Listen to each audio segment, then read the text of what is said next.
the ultimate power in the universe. Last we will reveal ourselves. I have a bad feeling about this. You are now tuned into LightSaber Radio.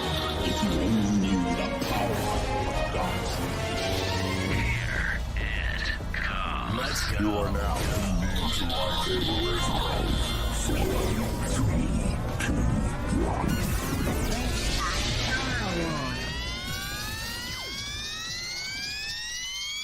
Hello there.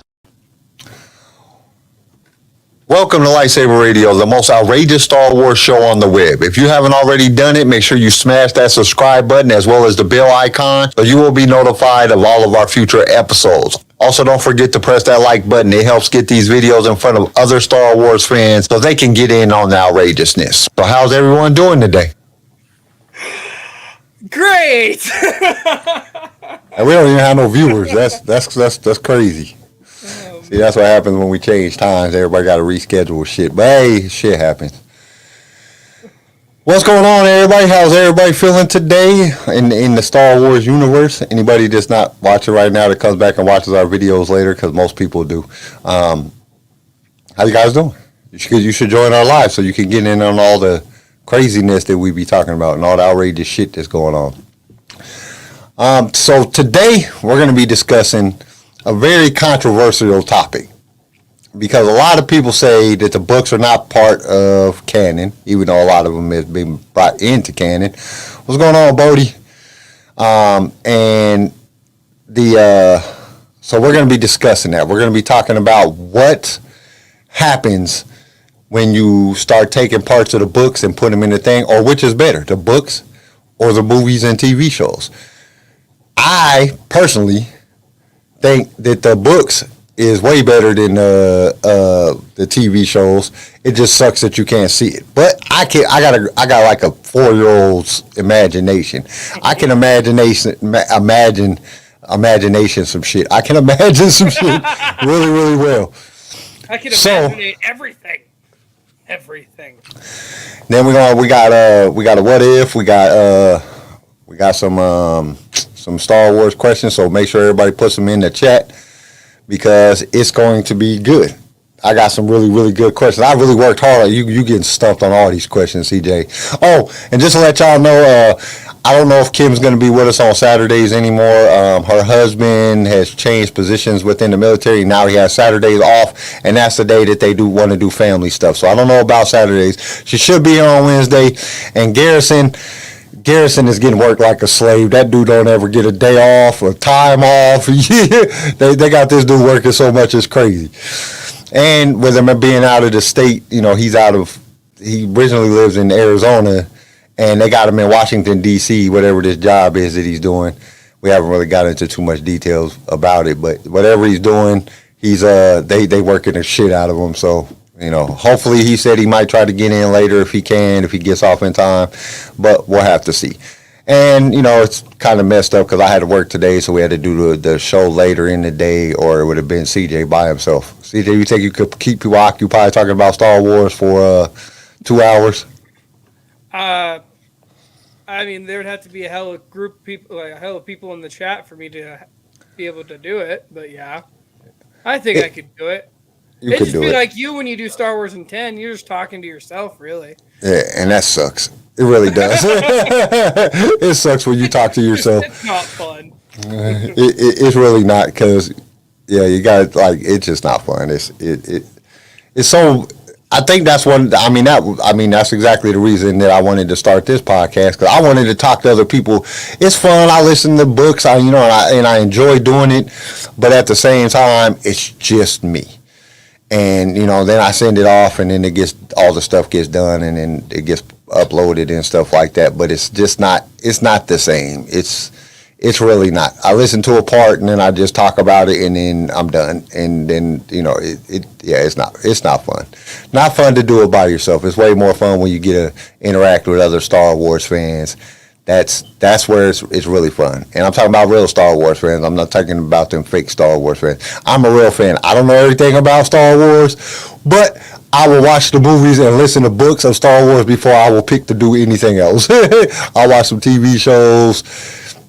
But I'm, like Mandalorian and Book of Boba Fett and now Kenobi and Bad Batch and Clone Wars. I watch all the TV shows, and I watch all the movies like all the time. I would rather watch them than I would just about anything else. I mean, there might be a couple of my fan favorite films from when I was young that I might click on, but most of the time it's something that has to do with Star Wars that I'm putting on, which makes my wife very mad.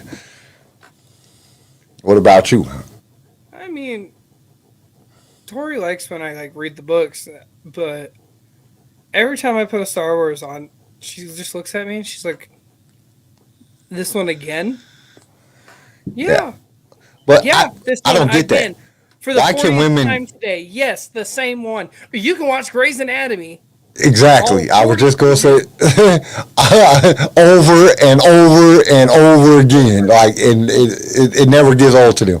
Like my wife is watching Pretty Little Liars right now. I swear this is like the 15th time she's watched this damn series.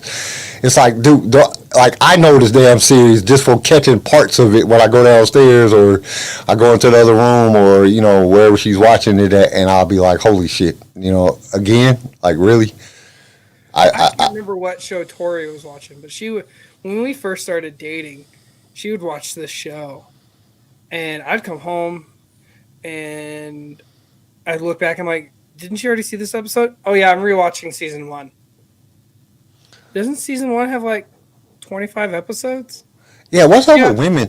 I think when you really break down with it, like the shows like Grey's Anatomy and Pretty Little Liars and them type of shows, why do they get so many episodes per season? I'm like, dude, like why doesn't Mandalorian get 40 episodes like these damn things? One season be a year Grey's long. Anatomy just hit their 400th episode.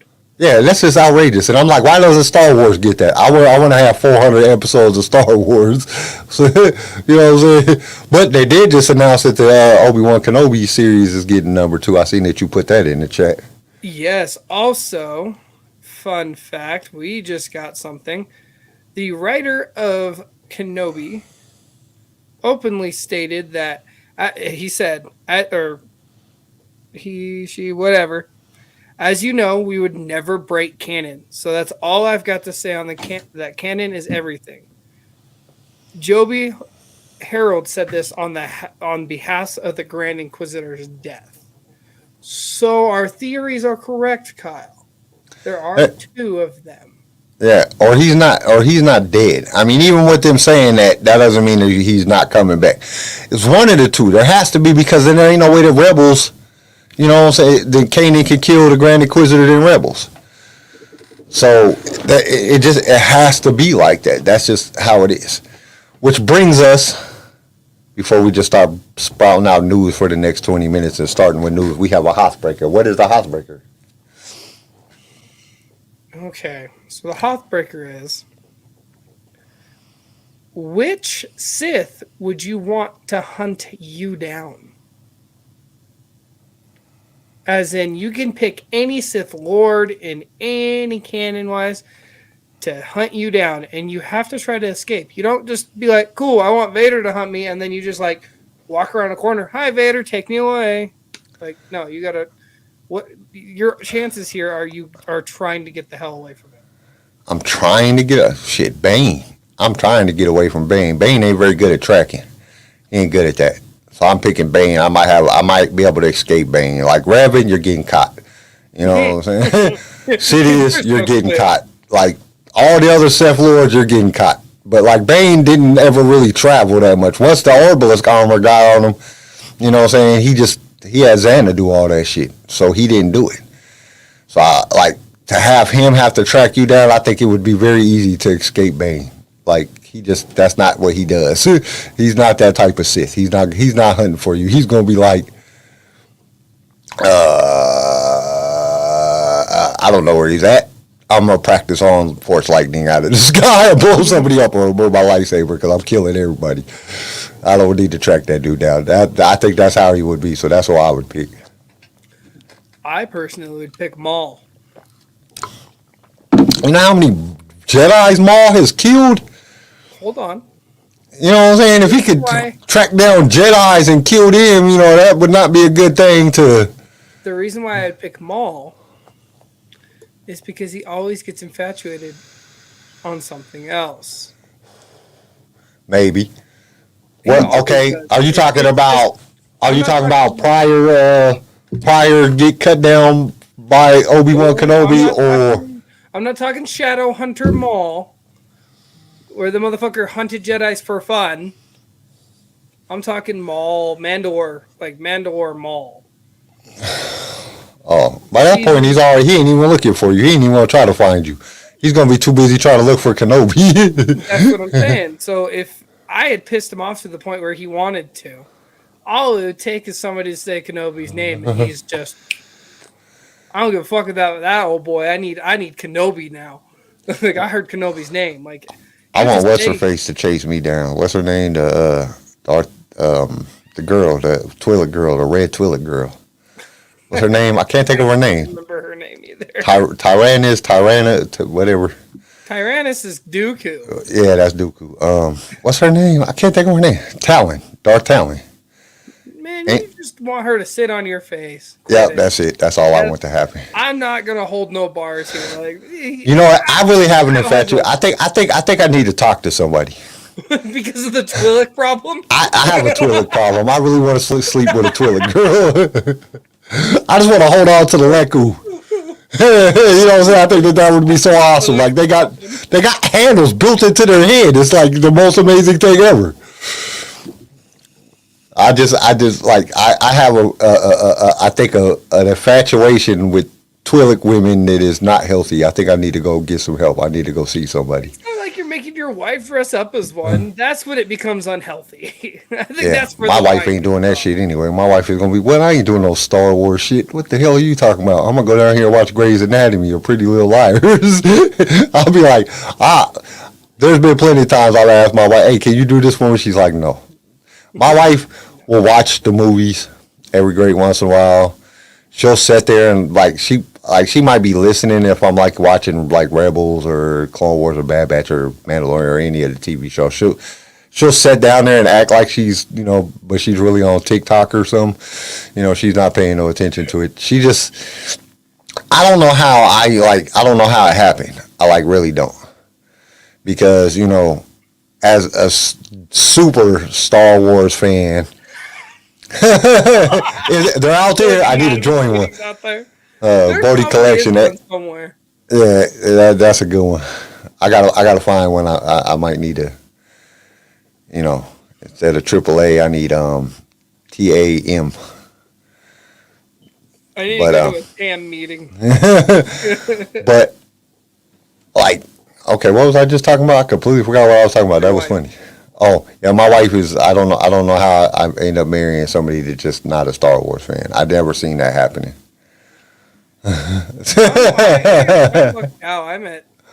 I met Tori really early on in my life. I was rodeoing and being nerdy and doing everything I wanted to do, and our lives didn't really match up at that moment. And a few years down the line, I'd get with her, and it's like, oh, cool.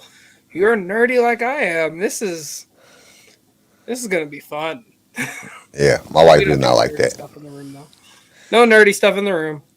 Okay, so I guess the first question that I want to ask everybody is, who is your favorite? What is your favorite Star Wars book of all times? Like the one that just stands out to you over all other Star Wars books. Kenobi. Kenobi was a fucking excellent book. I Yeah, cannot lie. That was a very good book. The emotions, I'm literally listening to the book in tears, when he's just the way he's hurting in that book. That is Kenobi hit me on a different level, and my other one, they're kind of tied with each other, and it's funny that they're mortal enemies. It's Maul Lockdown. Maul Lockdown gave me that gruesome, gross, gritty, rated R Star Wars I like. Yeah. Kenobi gave me that more compassionate, more, hey, this is what's going on in that moment. Hey, this is what's going on. This is how I feel. This is the pain I'm in, so on and so forth. And that's what I loved about Kenobi. That's why I put Kenobi number 1, Maul Lockdown number 2. It's just more of the emotion to it. I have to, it's hard because I've listened and read so many Star Wars books. But I don't know. Out of all the books that I've listened to, the one that, like, I don't know, because it's so hard. I would have to say probably Bane, the first one. Really? Yeah. That book just, because they take you through that long drawn out point of him not understanding that he can use the Force.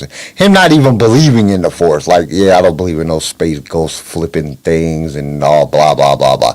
Yeah, the way he explains it is like, I don't know. You know what I'm saying? Like, I don't like know. there ain't no such thing as a Force. I heard there's some Jedi. I could kill a Jedi just like I could kill a Sith. I'll kill who I want to. And then like at the beginning where he fights, where he gets into the fight and with the way his dad and everything he went through. Like, and that's what it time when he was in the Gloomwalkers and before he ever became a Sith Lord, and just his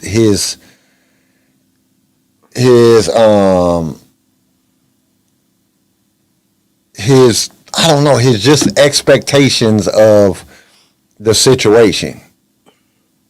So it's like, how can you react? How he reacts and how his emotional change. Like, dude, his dad beat him half to death. You know what I'm saying? It's just he went through so much, and it explains it so well. It explains every situation you go through. It almost makes you feel like you're in the story, like you're like watching the story unfold, like right in front of your eyes. It's just the way that Drew wrote it. He wrote it so excellently. The second and third one are good too, but they're just not, like, I don't know what it is about that book. Or the other one is Tempest Runner. For it being a new book and written by, who was it written by again? I can't even remember who it was written by. But you wouldn't think that you could get that. It's been a long time since I got like that emotional just connection to a character like I did with Bane. Yeah. But Tempest Runner, that book had me, I was hooked. So I don't know, it's so hard. There's so many good books. But I say Bane is number one, but I like Dooku also. Dooku was my number 3. Dooku for some reason was good too. It had the grit, it gave you the past, it literally tapped into a lot of things. Like I said, it's like that the Kenobi book was just so, when you go through dark shit in your life and you lose somebody that you love, or something happens to somebody that you love to the point where you're no longer, friends, or like you don't call yourself family anymore because of a situation. That book really resonated with that. Just what he went through, what he suffered, just the amount of darkness and how he persevered. But hey, look, Chris is here. You're gonna go see Top Gun Maverick? Yo, you gotta tell me how it goes though, because I've been wanting to go see it. Like, I've been debating on growing my mustache out and shaving the rest of my face and kind of having that fighter pilot look. Everybody's doing it. It's a trend. I'm always the same. I just shave and then I let it grow out, and then I shave and then I let it grow out. Like, I'll give it like right now I shaved yesterday and it's stubbly as hell. Yeah, that's where I'm at. It's coming back. So I'm talking about, it's coming through. You can start seeing the shadow and everything. And I shaved like yesterday morning. It was last night. So it's like literally been like 12 hours. What's or up, 24 Ice Man? hours. Babe, get off my YouTube. That fucks me up every time I see my name because I'm looking at my phone right now. I'm not on there. Bodie brought up a very good point. He said he enjoys reading a lot, but he really hasn't not read too many Star Wars books. But now listening to us, he's been motivated to do that. Well, thank you, Bodie. Hey, reading is fundamental. Fun to mental, and especially reading Star Wars books. They're definitely fun, and they go right to your mental. Even just listening to them. Like, I learned so many new words and so many new things just by listening to the books. This was a hard question when I first was thinking about it, when we was talking about it yesterday about doing a show about this. like the books and and I can't really. I mean, I've read a few Star Wars comics, but I've never been like I maybe read 3 in my whole life. I've just never been a big comic book fan. That's more in your area, CJ. But like the books and the comics kind of, you know what I'm saying, fit together. And then you got the TV and movies that kind of fit together. Which one do you think is better? Me personally, between the comics and the books, or the books and the movies? Well, the books and comics, the writings of Star Wars against the, live action. You can watch it on like TV series or TV, something that you can watch at the movies or TV. Like if you was to put them against each other, which one would win? This is gonna be controversial, but I gotta say the books, because the thing is like a lot of the background stuff that we don't see in like Rebels or Clone Wars or 1, 2, and 3, 4, 5, and 6, because I'm not counting 7, 8, and 9. But from 6 back, you just have a general thing of this is what's going on in that moment in time. Like, hey, this is how the Clone Wars started. But there's 7 different fucking books and 14 different comic series in that time frame between before the Attack of the Clones and during the Clone Wars itself. Because we have everything up to this Phantom Menace back, and there's 40 different books on all of that where we can learn about Qui-Gon, we can learn about Obi-Wan and Qui-Gon, or Dooku, or this or that, or Bane, or Revan, and Yoda, Yaddle. Like, that's just it. Or we can jump forward, and we can have a book from after Episode 6 of Leia and Han, or Leia going through shit in the Senate, or Luke's stories. Like, there's so much canon and non-canon wise. From what I remember going to the public library and having that whole Star Wars section of Dark Disciple, or The Emperor's Hand, or Smuggler's Run storylines, and all these things, to the point where you would never run out of something to listen to or read in Star Wars. But there's only this much in the movies. Don't get me wrong, Mandalorian don't got shit. They just made their first comic after what, 4 years, 3 years now, something like that. They just did their first comic. There's still no books on it.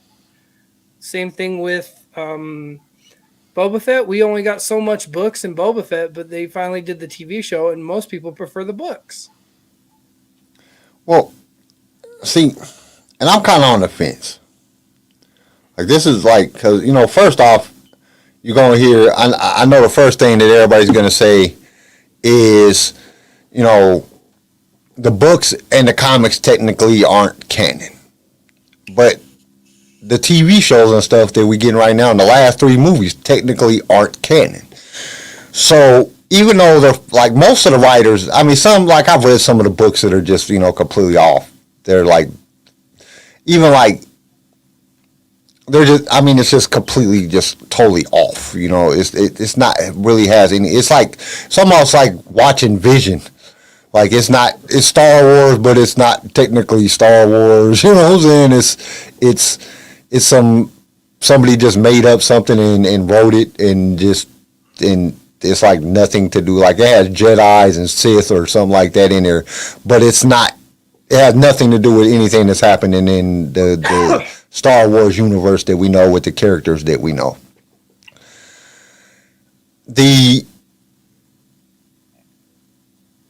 I think that the books give you a better, like, the books that you would say this within, like, the timeline or within the subject matter of the Star Wars that we see now, like, something that Han and Leia have to go do, or something that Luke does, or the things that happened before, like in the Old Republic and stuff like that, with Bane and Revan and stuff like that. I think that they give you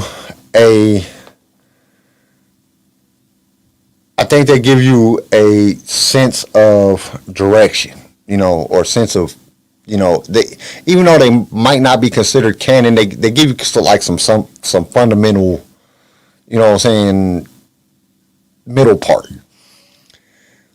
What I do love about the books is this. I can imagine what's going on in my own head. You know, like I said earlier in the show, I'm like literally like a freaking like 3-year-old when it comes to imagination, 4-year-old. You know, I'm at that what if, you know, ask questions about everything because I can imagine everything that's happening in the world. Just, my imagination is great. But it's really hard to sit back and like throw on The Mandalorian and watch The Mandalorian.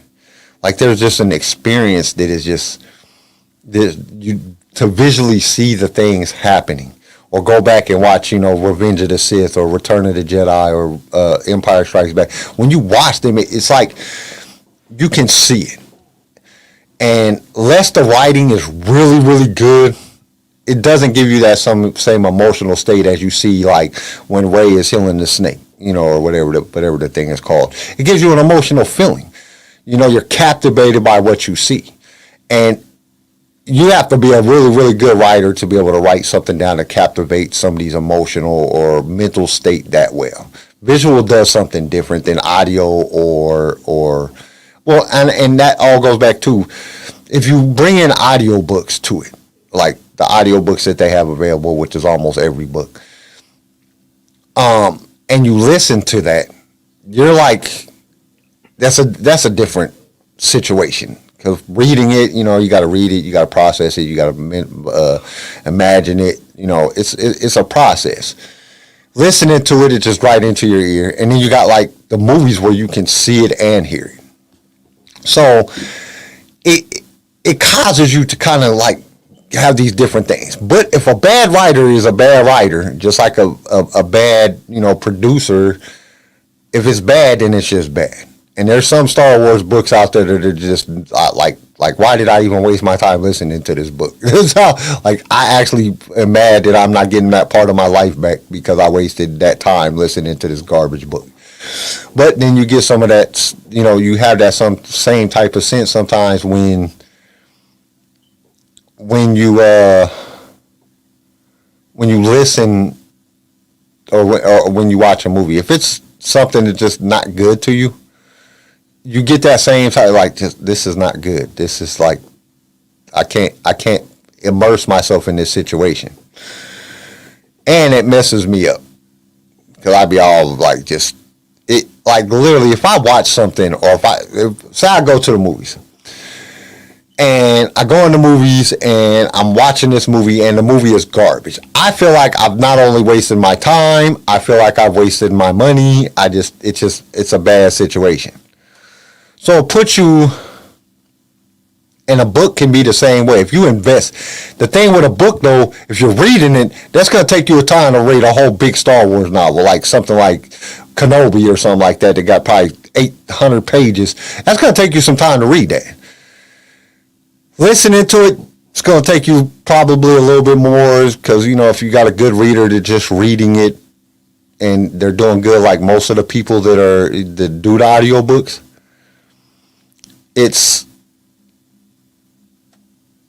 they can make it more interesting than the book can be. So it's kind of, each one of them give you like a different situation. But I truly think that if I had to pick, I would pick the books for one reason. There's way more books than there's Star Wars TV content or Star Wars movie content. And then if you get into the comics, there's so many comics that you could probably be reading. Like if you started like now and got one, it'd take you a couple of years to read every single one of the comic series that has to do with Star Wars. At least a couple. And they drop new ones every week. So you would, on top of what you're trying to catch up on, there's another one and another one and another one and another. You're never gonna get ahead. You'd have to average 10 comics a day, if not more. Yeah. To at least get caught up. No, that's not happening, Bodie. I don't think it's going to happen in this season. I don't think it's going to happen either. I think it's going to happen in the next season. I think that's where we're going to get our Maul Kenobi situation. I feel like we're going to jump in time about 5-6 years. Well, you know, like we said, we hoped on the book. And the book doesn't have Maul in it. You know, when we were first, the series was coming out, and we were thinking like, okay, hopefully they stick to the book. You know what I'm saying? If they kind of even stick within that like general sense of the book, the show is going to be good. And they kind of have to a certain extent. I know that, you know, you can't put, you know, years of stuff that they had in a book into a 6-part series, but you can like give you that feel. And so far from what I've seen, it's that feel. You know, we can see what Kenobi is going through. We can actually like view what's going to happen with Kenobi just because we know what he goes through from the book. And they've been pretty close to keeping them type of emotions. Now, Reva wasn't in there, and, you know, these other characters wasn't in the book. There was more, you know, Kenobi trying to learn to try to be quiet more in the book. You know, how not to get noticed, not, you know, don't be around people, don't do anything. But it's that Jedi-ness still gets pulled out of him, because when people get in a bad situation, Kenobi comes to help. And that's why it's so hard to see him withholding that, because that's who he is. I mean, that's what makes you a Jedi, is your compassion for other people and wanting to help other people. And for him not to be able to do that, and he does it in the book too, but he's still like, he's still drawn. But this is also earlier in the in his time on Tatooine. At least the book is written earlier in the time of Tatooine, when he got on Tatooine, and this is 10 years later in the Kenobi series, so it's a little bit different. I think now he's got more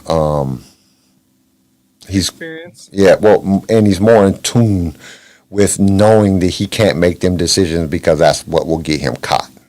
And I think he knows that.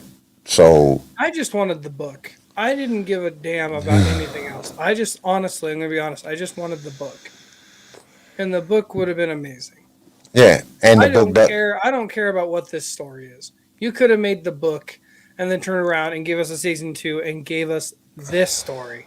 And then it did a season 3 and gave us Maul. And then it jumps into Rebels. Like, so Rotten Tomatoes have been on the Kenobi series. This has been spiking. It's been going from like 82 to like 90, and then back down to like 84, and then it would drop back down to 82, and then it went back up to like 88. It's fluctuating. And it's like, dude, I'm surprised that the world didn't, like, I don't know. I think because it's dropping at the same time. It's just in different time zones. How are they dropping this and it didn't crash the internet? Like, did they got like way better servers, or they was like? Well, you gotta think the servers blew up with the Mandalorian. I feel like they bought a whole warehouse and redid the server setup instead of it being at Disney HQ. I feel like they have a whole ass warehouse that's just nothing but servers. That would be the Alive Inquisitors versus the Maul. Yeah, that would be dope. I wouldn't mind seeing that. God, I would lose my mind to see that. I would, that would be something I definitely would want to see. Versus people, brains all the time. I think, yeah, I would like to see that too. But you know, I'd like to see Maul in a live actions Rebels setup. And that's the thing. The book happened early in Kenobi's life, so even if they like went after, like, followed the book like we wanted them to do, they still wouldn't. He never fought Maul, because that was in the early time of him being on Tatooine 2 years before A New Hope. Yeah. So and this is 10 years later. So we got 6 years before he does anything with Maul. Yeah. Well, and see, I was looking that up too. So that first thing that I quoted, 32 BBY, when we was talking about it before, that was when he killed him on Naboo. Like, I don't know, I couldn't find where he killed him at, or when he thought he killed him on Naboo. But I don't know how much further this is. It has to be sometime right around in between either it has to be before the Clone Wars, because no, it'd have to be after the Clone Wars, because this is when Kenobi's in hiding before. So I think it would, I'm going to guess it's probably maybe 4 or 5 years before New Hope. that when I'm guessing he kills. I wouldn't even. It might even be shorter than that. It could be like 1 year before New Hope, because it happens and he's old man Ben at this point. So he's not. Why? Well, because it's kind of hard to figure it out because you got to think about when Rebels is happening. Rebels is happening after Return of the Jedi, Revenge of the Sith. Revenge of the Sith. So, but we don't really know the timeline on how far. Well, Tori Ahsoka is pulled something up. She said, "So when we met Ray Park, I don't know if CJ caught it or not, but he definitely made a comment to me about Kenobi." Yes, I did catch it. Thank you. It was Ray fucking Park. I was paying attention to everything. Yes, he did make a subtle nod about seeing Ewan McGregor's Kenobi. Yeah, but that could just be him saying promoting the show. He's a Star Wars character. He promotes all the time. That's what he's also a duelist. He was the stunt coordinator for Phantom Menace before they made him Maul. He was the lightsaber. Yeah, so I know at one point Maul was supposed to be in the series, but because it was well, at least it was rumored that he was going to be in the series for like a year before the series came out. So like from the announce of Kenobi to Maul was supposed to be in it, and then they took him out. So we don't know why. I think they just because they wanted to make Vader the main antagonist or the main bad guy, and then to have Maul in there, it just wouldn't fit right, And Obi-Wan's not old enough yet, so it has to be years later. I don't know why they picked 10 years. Like, why did you just randomly pick 10 years, or what I'm saying? Why didn't you pick 3 years after, or 2 years before, or what I'm saying? Why did you have to pick the 10-year mark? Because you got to think about it. From Revenge of the Sith to New Hope is only 18 years. So I don't know. It's hard. It's really hard to they tell just 10. Why would you pick 10 years? You could have picked any time period. I kind of understand why they didn't go with old man Kenobi. It's been roughly 20 years since Ewan McGregor was on the screen, and now. Well, what is it, 18 years? And 18 years has passed. So, it's kind of smart because he's actually aged to where, even though that man is aged way better than most people. That's what happens when rich people age better than poor people. Those poor people age terribly. That's because we out in the sun working and doing shit. Getting dried out skin and sunburns and everything. Turn into Ben Kenobi. But see, that's how they make him look in the series, because we know he don't look. He don't look like he's 50 years old. But Maul coming into it, if the writers really mean what they said about wanting to stay to the timeline or to the canon, then they wouldn't want to interrupt that. So, which that doesn't understand. It makes sense on this point, but it doesn't make sense in the fact that Reva killed the Grand Inquisitor, so there has to be another. Either he's not dead or there's another one. Which is, if you look online, it does say that. It says there's the Grand Inquisitor and then Grand Inquisitor. That's two different things. So it's one has the D in front of it. I don't know. This one I think had the Z in front of it. Here we go with this crap again. Why is my internet doing that? All right, if I'm breaking up, y'all, my internet. It's saying I'm on Wi-Fi, but I'm not on Wi-Fi. My computer don't even have Wi-Fi. So I don't understand what they're talking about. But I think and that's what's so great about the books. Because the books fill in these parts and tell us about all these different things that happened during with the time period. What happened in between. So it's so hard to pick which one is going to be the right choice. I want to say, honestly, I have to say the books. I think the books are better than, I think even the stories are better than the movies. And the stories in the book, well, okay, put it like this. We all watched The Rise of Skywalker. But the book, Rise of Skywalker, is way better than the movie. Way, way, way better. And the more they go into more in depth on stuff, you get more you know what's happening better because it's just so much more than what we see in a 2.5 hour movie. So yeah, that's I gotta pick the books. I'm gonna have to pick the books. The books just I just like the books better than I like the movies, which kind of sucks because I love the movies. Like, I don't know, man. It's just so hard because, I mean, really, when you watch, like, The Mandalorian or you're watching Kenobi, look, like, we can't even stop talking about Kenobi. Like, that's all we talk about. Like, everybody's just Kenobi this, Kenobi this, Kenobi this. That's the thing. Back to the whole news thing is that Star Wars, the numbers for Kenobi are so damn good, they could not just not make another season. They literally came out with a statement. Was making, unprecedented. I can almost promise you they've already filmed the others. Oh, yeah. I mean, like, it's. They had this planned out. They knew how popular this was. Dude, it's Kenobi. Come on, we've been waiting for more Kenobi forever. Kenobi is a fan favorite. I still kill him if I see him on my better Sith than he is a Jedi. And I'm immortal. I can't die. But Kenobi is like that's the character. Because the crazy thing is when you watch, okay, New Hope came out. He was in one movie. He played a Force Ghost in the other two, but he didn't. There was like one movie where he did any type of action or anything like that. He's like Boba Fett. Like, we wanted to know more about his story.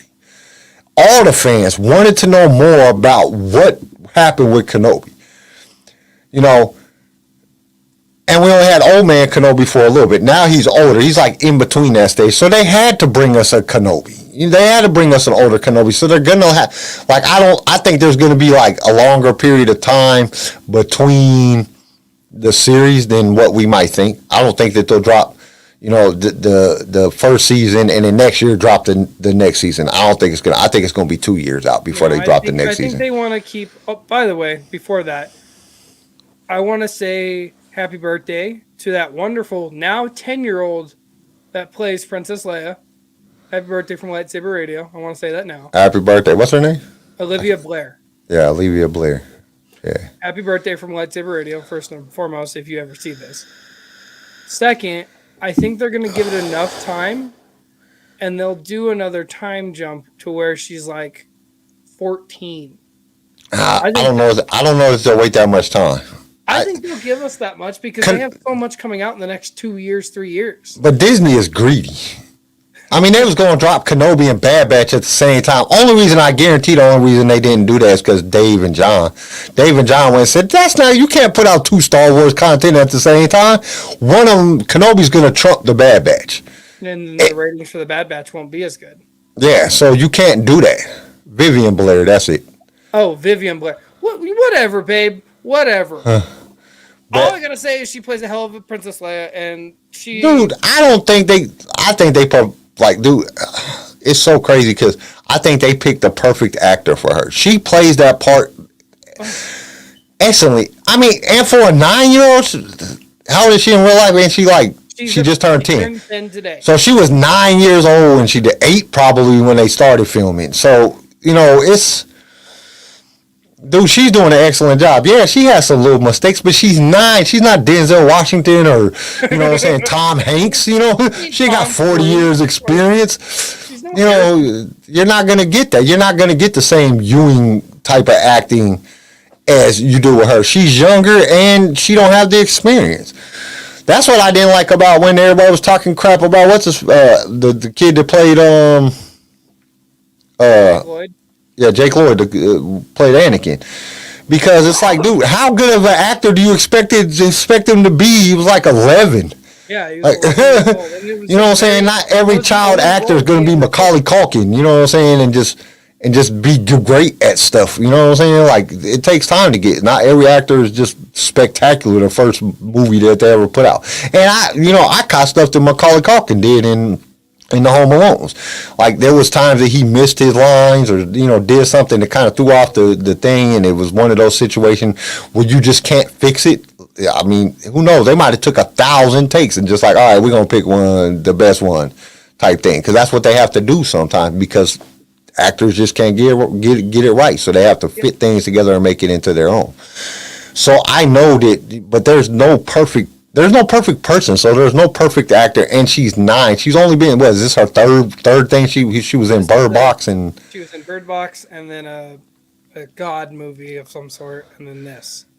And She was in you know, religious, but other than that, this is her third major role for being one of the main stars in a show. and she's doing a great job. She's doing a good job. It could be way worse. We could have somebody that I think that's one of the things that gets me mad. Like I don't mind anybody talking shit. Like her acting sucks. Okay, that's your opinion. You know, everybody's entitled to their opinion. But you know what I'm saying? Like I don't even mind it. You know, like I don't mind the way she is acting. Like I don't mind that. You know, she's playing a good part. You know what I'm saying? And she's doing it excellently. She's being Leia. I mean, that's how. And then plus, she's only acting out what they tell her to do. So it's not her. You know, it's not her. You know, she didn't write the part. Yeah. So if somebody thinks like, oh, she's just a little rude and blah blah blah blah, that's the way they wrote it. Blame the writers. It's not her fault that they wrote that. I think she's doing great, but you know, it's just. There's so much that's the thing. Like, and I know it's because Kenobi is new and exciting.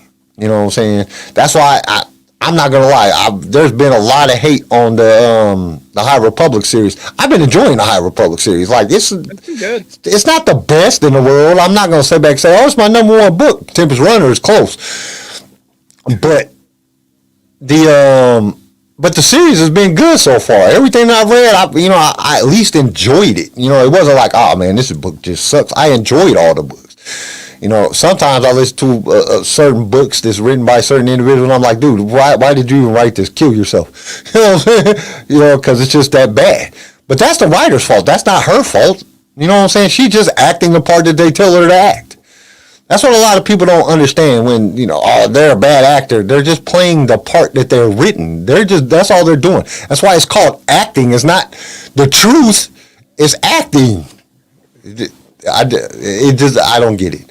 And people do it with everything. But that's the thing. People are going to argue, especially the new shit. Look how everybody hated the original the prequel trilogy when it first came out. All you heard was bad things. Ewan can't act, Hayden can't act, blah blah. Like, dude, all of it, they were great. What are you talking about? Like, and I'm an original trilogy guy, and they were great. And then Disney gave us the sequels, and it just started. Yeah, it just wasn't. It wasn't what I expected. But, you know, they tried to take it a different way. And I'm not mad at them for trying. You know, I'll still watch them, but it's just, they just went in a different direction. But once again, it all comes down to the person. People say, oh, it's a bad actor. Why? Because they played the part that was written for them. You don't like them because they're too demanding or they're too, you know, whatever the complaint is. That's the way it was written. They're just acting out the part that was written. I can understand if they wrote their own lines and they were garbage, but they didn't write their own lines. So, but that's another thing. Like, how can you complain about Kenobi? How, like, everybody agreed on one thing with Book of Boba Fett. It wasn't who Boba Fett. That's not who Boba Fett is. You turn him into this character, and that's fine. You know what I'm saying? I can get that. But we were all expecting Boba Fett. And then we got this guy, and we're like, okay, what happened? I understand why you did what you did. But that's not Tamara Morrison's fault. You know what I'm saying? That's the writer's fault. You know what I'm saying? That's John wanted to make Boba Fett a good guy. Okay, we get it. You know what I'm saying? Make him more family orientated, make him into a good guy. I can understand it. And now that I realize that and I understand that, I don't have a problem watching the series. But when I first watched it, it was like, what the hell is going on, man? This isn't Boba Fett. This guy's saving towns and shit. What are you talking about? But that's how that's up to the writers. That's whoever writes it. And not everybody's going, I don't care who you are. You could be Drew Karbashian, Tim, you could be Stephen King. Everything that you write is not going to be good. Yeah. Everything that you think about. And you got writers, and then you got co-writers, and you got other people writing in and coming on, and, you know, they're saying they have a say-so and all the different stuff. So Sometimes, and then things get changed for time restraints. We can't get a set right. Something happens. Something happens to an actor, and everything changes. You know what I'm saying? Now they got to film something other than what was written in the first place. There's all kind of different scenarios that happen in production of anything, books, anything. You know, because writers write books, and they're books, and then they turn them into a publicist, and the publicist has a person that goes through and reads it, and you know what I'm saying, and then they come in and say, we think you should take this part and this part and this part and this part, and you could be like, no, and then they ain't gonna sell your book. Or you could be like, okay, I'll take it out so I could get the book. And then a lot of times it's stuff that might have been good, and then other times it's stuff that's bad. You have people that are editing everything, from the writers to the editing people that edit the video, and stuff gets cut out. And you know, so you can't. My point is, you just can't put down a actor for doing what they're supposed to do. They're acting the position that is written. Yeah. So that's what they're supposed to do. That's what they're hired to do. And it's just one of those things that there's nothing. I don't know why. I just don't understand. People bitch and complain. This is my biggest gripe. People bitch and complain that they're not getting enough Star Wars. Then they get some new Star Wars content, and the first thing they want to do is go in. And I'm not saying that, let me rewind this. Rewind this back real quick. Because the simple fact of the situation is that when somebody wants, you know what I'm saying, something, and then they get something, and they get all upset. But we are not talking about true Star Wars fans. Because true Star Wars fans always show up when it counts. You know what I'm saying? Because one of the things that I read this week, that, you know, how Disney has basically said that all Star Wars fans are toxic and racist and shit. No, the hell we're not. You know what I'm saying? That is not, like, that pissed me off when I seen that. I was like, what? Disney said that we're what? They're like, oh, what the hell? Like, okay, first off, Star Wars fans are just very passionate about Star Wars. And you cannot sit back and put us in a category with people that probably ain't even Star Wars fans. These are just toxic people that just put out hateful content because they have nothing to do with their lives. You know what I'm saying? Their lives are bare, boring, just, I don't even know who these people are, so I can't say who these people are. But I'm telling you, they're not true Star Wars fans. They're not real fans that are, because they could be people that like Star Wars and watch Star Wars. I can't say they're not real Star Wars fans. But you don't categorize everybody into this scenario. I'm not racist. You're not racist. But Disney gonna say Star Wars fans are toxic and racist? Like, what is that?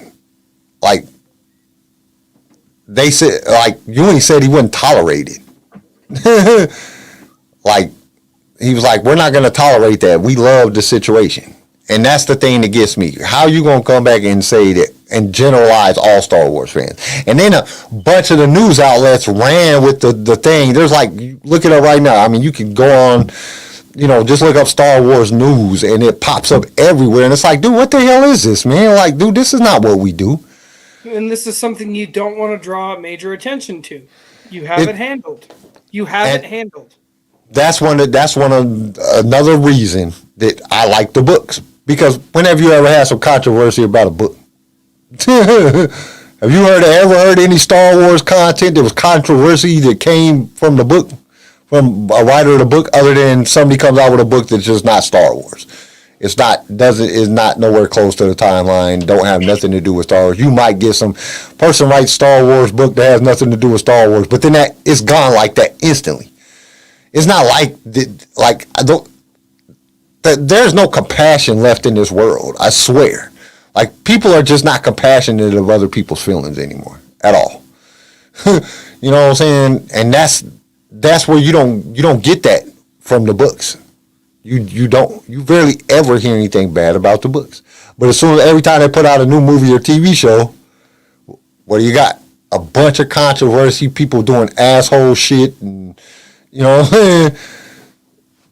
But I just don't like the fact that Disney generalized the whole fandom. I don't like that. That's the thing. Like you said, there's fans like us where we express our opinion. Obviously, we have a platform to where we can do so. And then you have those guys that'll sit there and personally attack a 10-year-old or attack Moses Ingram for being black or attack this situation because of this reason and just go to a point where it is disrespectful and rude and threatening and demeaning to the point where Star Wars, as in the company itself, the Lucasfilm LLC, and Disney think that it's all of us that do this. That's not okay with me because no, wait a minute, because Lucasfilms didn't say nothing like that. Lucasfilm, Disney said that. Disney. From my understanding, now let me get this because I haven't officially seen or read anything at Disney, but every news, down to CNN talked about it. That Disney basically said this, and then all the news people have been talking about this, and it's like, all right, wait a minute, what do you mean Disney said this? You know what I'm saying? So, from my understanding, it's Disney, not Lucasfilms, not Star Wars. Disney has a long history of hidden things that we know about. We also know how they run their company. We also know how they run their parks and how they treat their employees. Disney doesn't get a lot to fucking say here. That's what I was saying. Like, dude, wasn't Walt Disney himself a racist? Yes. So how are you going to sit back and then you're the creator of Walt Disney? Now, I know he's dead and his kids and grandkids are running or whoever's running it now. Or who have the majority stockholder in Disney. You know what I'm saying? It's not him. But that's what I'm trying to say here is like, you guys don't get to fucking say a thing. Now, if George Lucas came out and said, you guys are acting fucking racist, the whole fucking fandom's toxic, that's where us fans like you and I, Kyle and Garrison and everybody that we know that is very good fans and are very, loved, that's where I'd take offense because the maker himself is calling us out and saying we're bad. But it's still messed up that Disney, like, why would Disney say that? Like, and you don't even know the fans. Like, dude, you just had Celebration.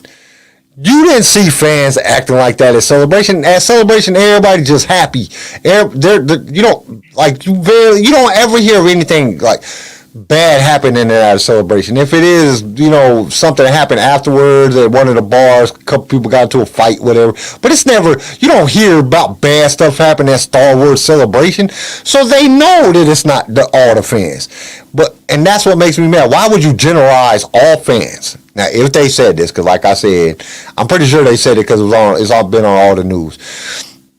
But if they did say this, like how? Like, why are you generalizing? Like, yeah, we have opinions. You know what I'm saying? We all have opinions. I might not like Book of Boba Fett, but you love Boba Fett. We both have an opinion on it. Star Wars, we've been arguing, like, that's one of the greatest things about the fandom is us getting to argue about what we think is going to happen or what has happened and what we got out of that. We do that. We've even argued about the sequel. That's like the sequel and the prequel and which is the best. That's going to be going on for 100 years. But that doesn't mean we're toxic. There's only a small group of toxic Star Wars fans, but we've all been generalized into this situation. That just first off, I hope they didn't say, and I hope this is all just some propaganda crap and the news ran with it, because we know how news loves to run. They'll tell you all kind of lies, but I'm hoping that what it is, because Disney, you own Star Wars now. By saying something like that, you could lose like so much money, and you could lose so many Star Wars fans because they're like, I'm not dealing with Disney. And it's already, everybody hates Disney anyway just because of some of the stuff that Disney has done, like the sequel trilogy. A lot of people hate, Disney. But, like, are you going, like, I guarantee you come out with Obi-Wan Kenobi came out, you was sitting right in front of the TV watching it. So don't tell me that because everything that they've done hasn't been bad. I give them 50-50. on what they've done. So, but I mean, every single one of the original and prequel trilogies wasn't the perfect movie. You know what I'm saying? There was a lot of stuff that George said he didn't want to put in, or that he wanted to, or that he wanted to take out, that after he got it done and had put it out, he realized that he didn't like it. So I mean, they're not perfect. Nothing is perfect. But we still love them. We still love Star Wars. And for Disney to say something like that, and they own the franchise, it's just not smart to me. It's not smart, and it's very offensive, because I love Star Wars. Like, I got Star Wars crap all over my room. I got Star Wars shirt on right now. I got so much Star Wars stuff. I love Star. We get on here twice a week and we just talk about Star Wars. And for them to say that, it's like, dude, that's not good. You know what I'm saying? Like, why would you do that? Because if you lie, I mean, I guarantee they'll never lose a Fandom. They'll continue to make it as long as they're making money. Yeah, and I mean, you got diehard fans with me that Disney could be like, you're a piece of shit and I hope you die, and I still watch their shit. So, you know what I'm saying? Because if they put out some Star Wars content, I'm going to watch it. Disney, if they came out and say this, I haven't seen anything really on it. I don't try to read into the negative part of the news of Star Wars unless if it's one of the actors doing something that can... Like, it was on comicbooks.com, CNN, MSN did a piece on it. That's pretty rough. MSN, CNN. Like I watched like probably 15 YouTube videos of the different news places that put that out, and then I read a couple of the articles, and I'm like, why would you say that? Like, I don't believe that they're all wrong, but you don't know, man, because rumors can run rampant. I mean, forever we was getting Revan, and Keanu Reeves was going to be Revan, and I believed it for a long time, because I really thought we was going to get it, and everybody was talking about it, and as you see, we didn't get it. So, you can't believe everything that the news places say, but I don't know. It just seems like. So you got a racial some people got on here and said racial shit about Moses, and then all the racial stuff that came out about Disney, which the Chan one was like, there was, like, from my understanding, there's no evidence that she ever had anything racist happen to her. They just ran with that because when they took the picture of Finn out, and then somebody said that they didn't like her as an actor, next thing you know, everybody was racist because of that. Like, no, that's not true. They didn't say that. But we know from the things that Ingram got this time. We know the bullying that's happened with the girl that's playing Princess Leia. We know it happened with Finn. We know it happened with old girl that played on Solo. What's her name? Because she filed a lawsuit against them. The girl, Harrison Ford. I'm not Harrison Ford, but my brain ain't working. The girl that gets killed in Solo. Oh yeah, I know who you're talking about. Yeah, I can't remember what her character name is right now, or her real name. My brain sucks. But she filed a lawsuit against them. Woody Harrelson's partner in the movie. She filed a lawsuit. We know that racist stuff has been done with Star Wars. I mean, with Disney. Actors have literally went back and tried to sue Lucasfilms and Disney because of certain situations. So we know that these things are. For a fact, when they do that, Disney just gives them the money they want, so it's a hush hush.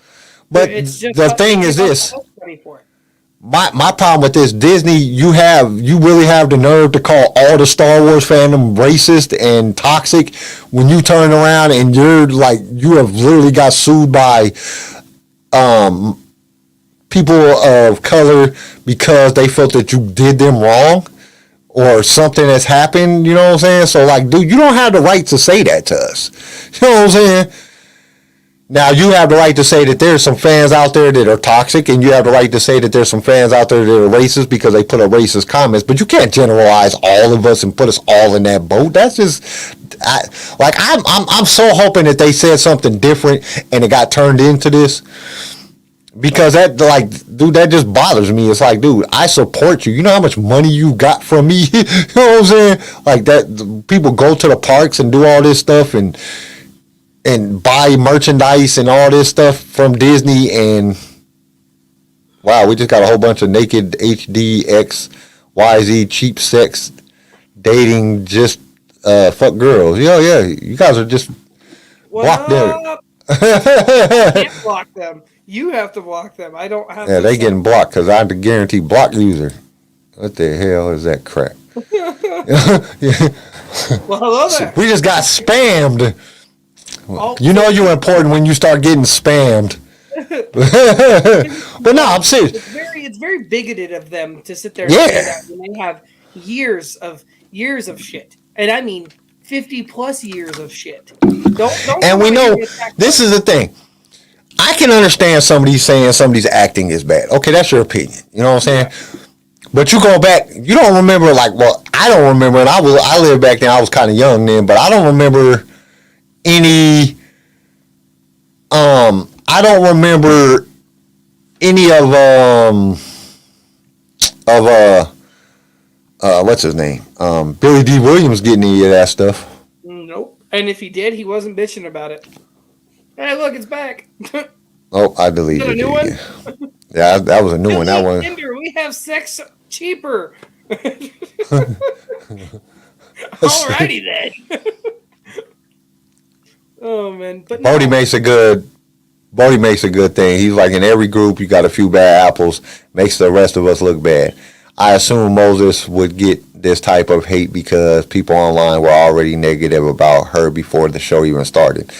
And there shouldn't be, like, dude, she's I don't get, okay. Moses, do you have a problem with O'Shea Jackson Jr., Ice Cube's boy? Are you gonna have a problem with Ice Cube being in the show too? Are you gonna have a problem with any other black or Native But see, American? I don't think it's like, dude, I think it's just people just, they're, you know what? And it's possible. Well, I don't know how possible, because, like, okay, hold up. We're going to watch her little thing right quick. Let's watch her thing. So we're going into news and rumors. Me and CJ both love the books more. Yeah, it's the book. Let me get to the thing. All right, let's watch her. Let's watch what happened, because there's a few of the comments, and then she talks about it. Video file. Okay.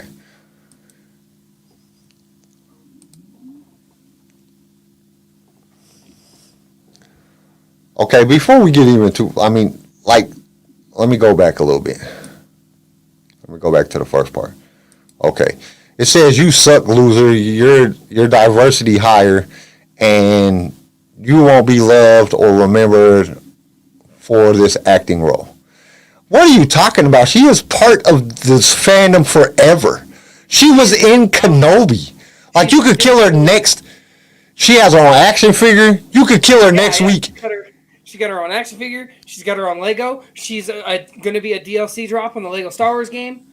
Fuck around, dude. She is set for Star Wars for eternity. She will always be in Star Wars. Once again, this is what bothers me about this. That this acting role. You want, like, dude, if she's acting the role, if you don't like the acting, you know what I'm saying? That's your opinion.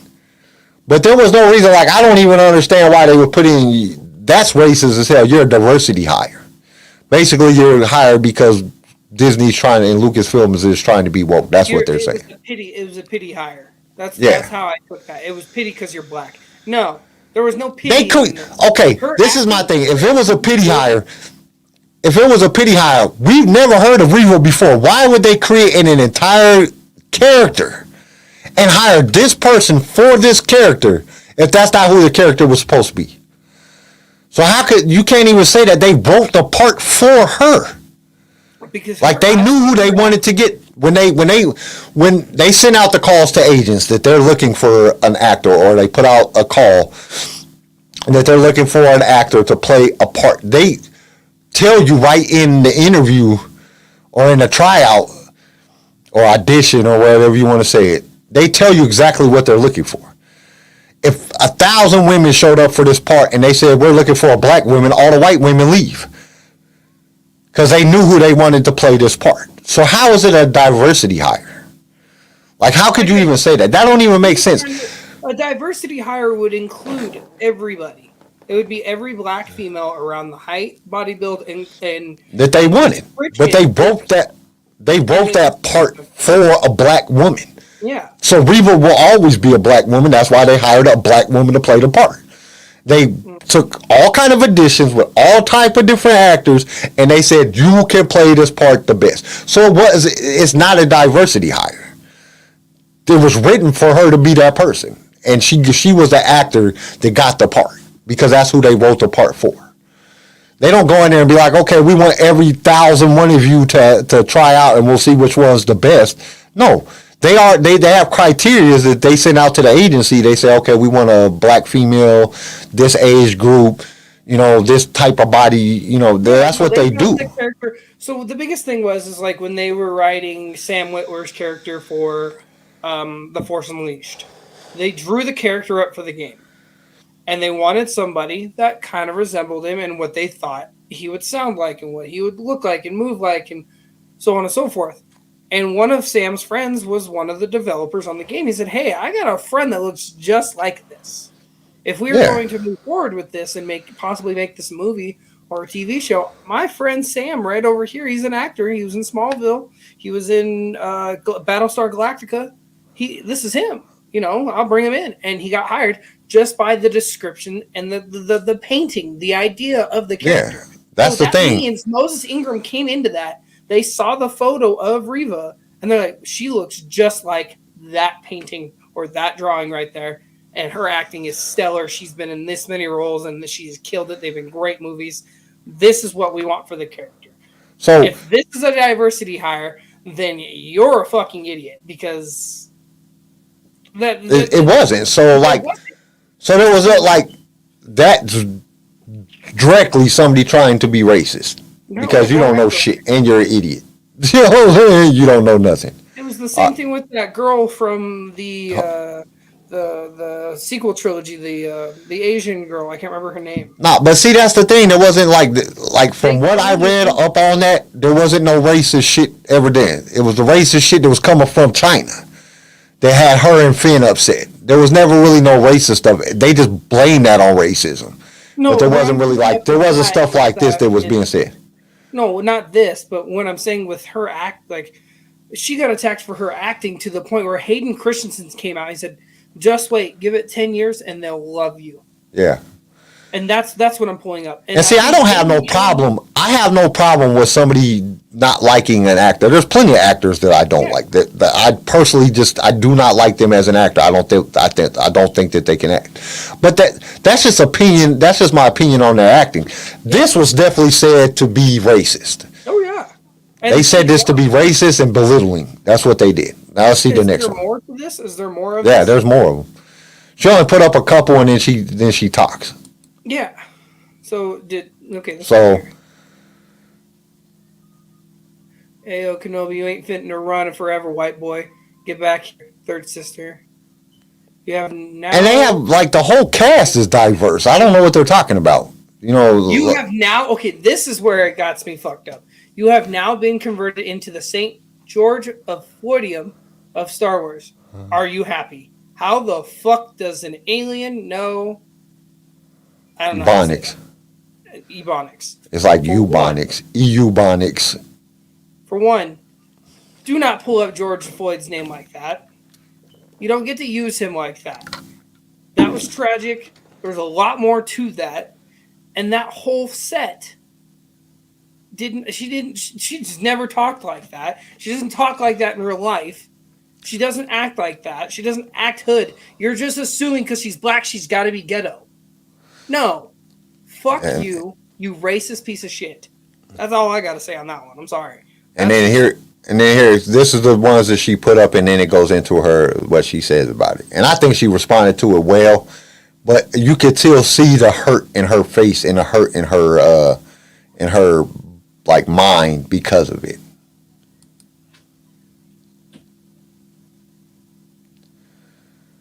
It's about to start. Long story short, there are hundreds of those.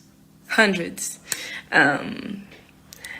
And I also see those of you out there who put on a cape for me, and that really does mean the world to me because, you know, there's nothing anybody can do about this. There's nothing anybody can do to stop this hate. And so I question what my purpose is, and even being here in front of you saying that this is happening, I don't really know.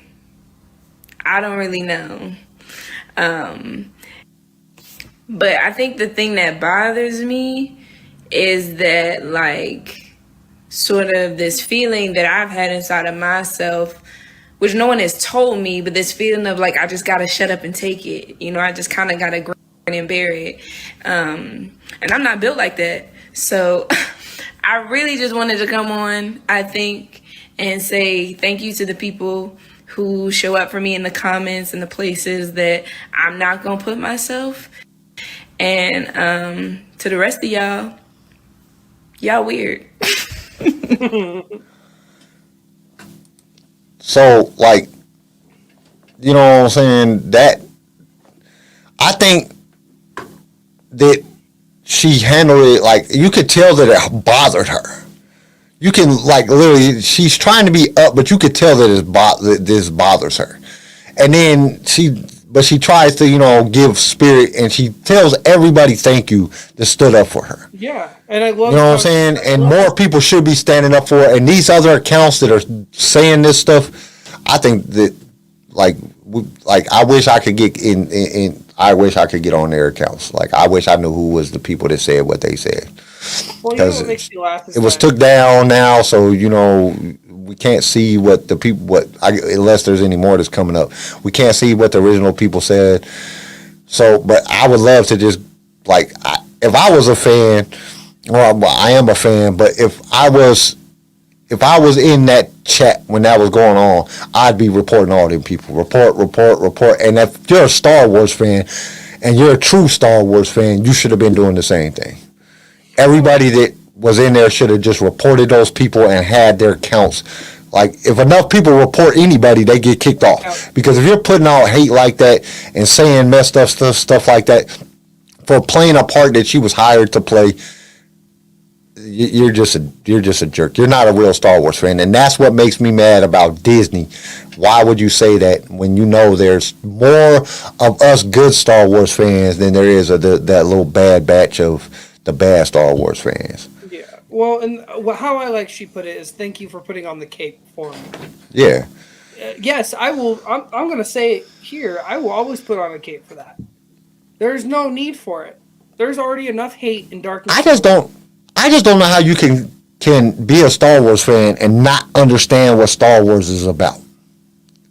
You know, that's the thing that gets me the most. How can you literally put on and say that you're a Star Wars fan and you don't even know what Star Wars is about? A Star Wars is about hope, about beating oppression. The Empire was oppressing all the other species, and I mean the Empire sucked ass, man.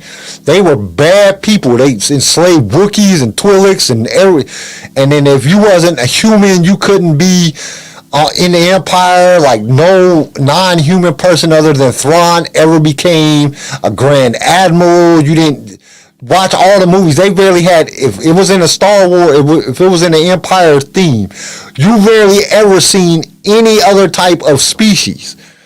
It's based on the things that was going on in the 70s. You had Vietnam War, hope that this stuff would be over, racism running rampant. This is what George wrote it for, to show people that there is hope to beat all of these things.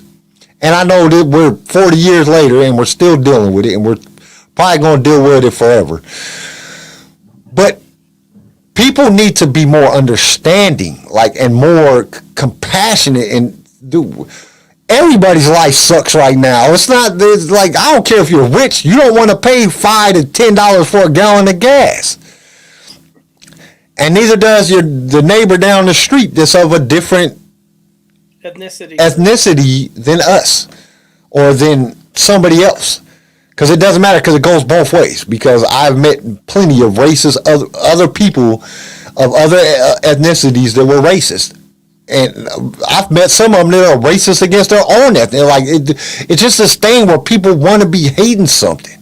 And that's not what Star Wars is about. Star Wars is about hope, about beating oppression, about living and having people that care about you.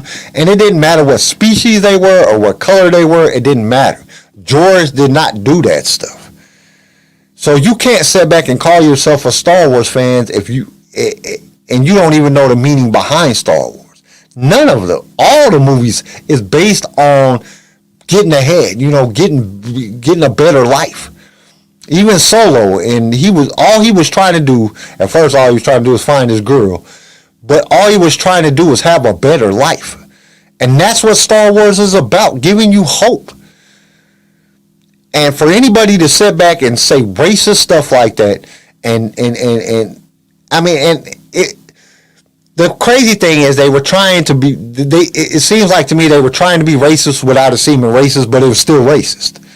You know what I'm saying? Diversity. You're supposed to, I want to see different ethnicities in a series. That makes it better. Like, I don't get it. Like, nobody's attacking, what's his face that plays the third, or the third brother, what's his name?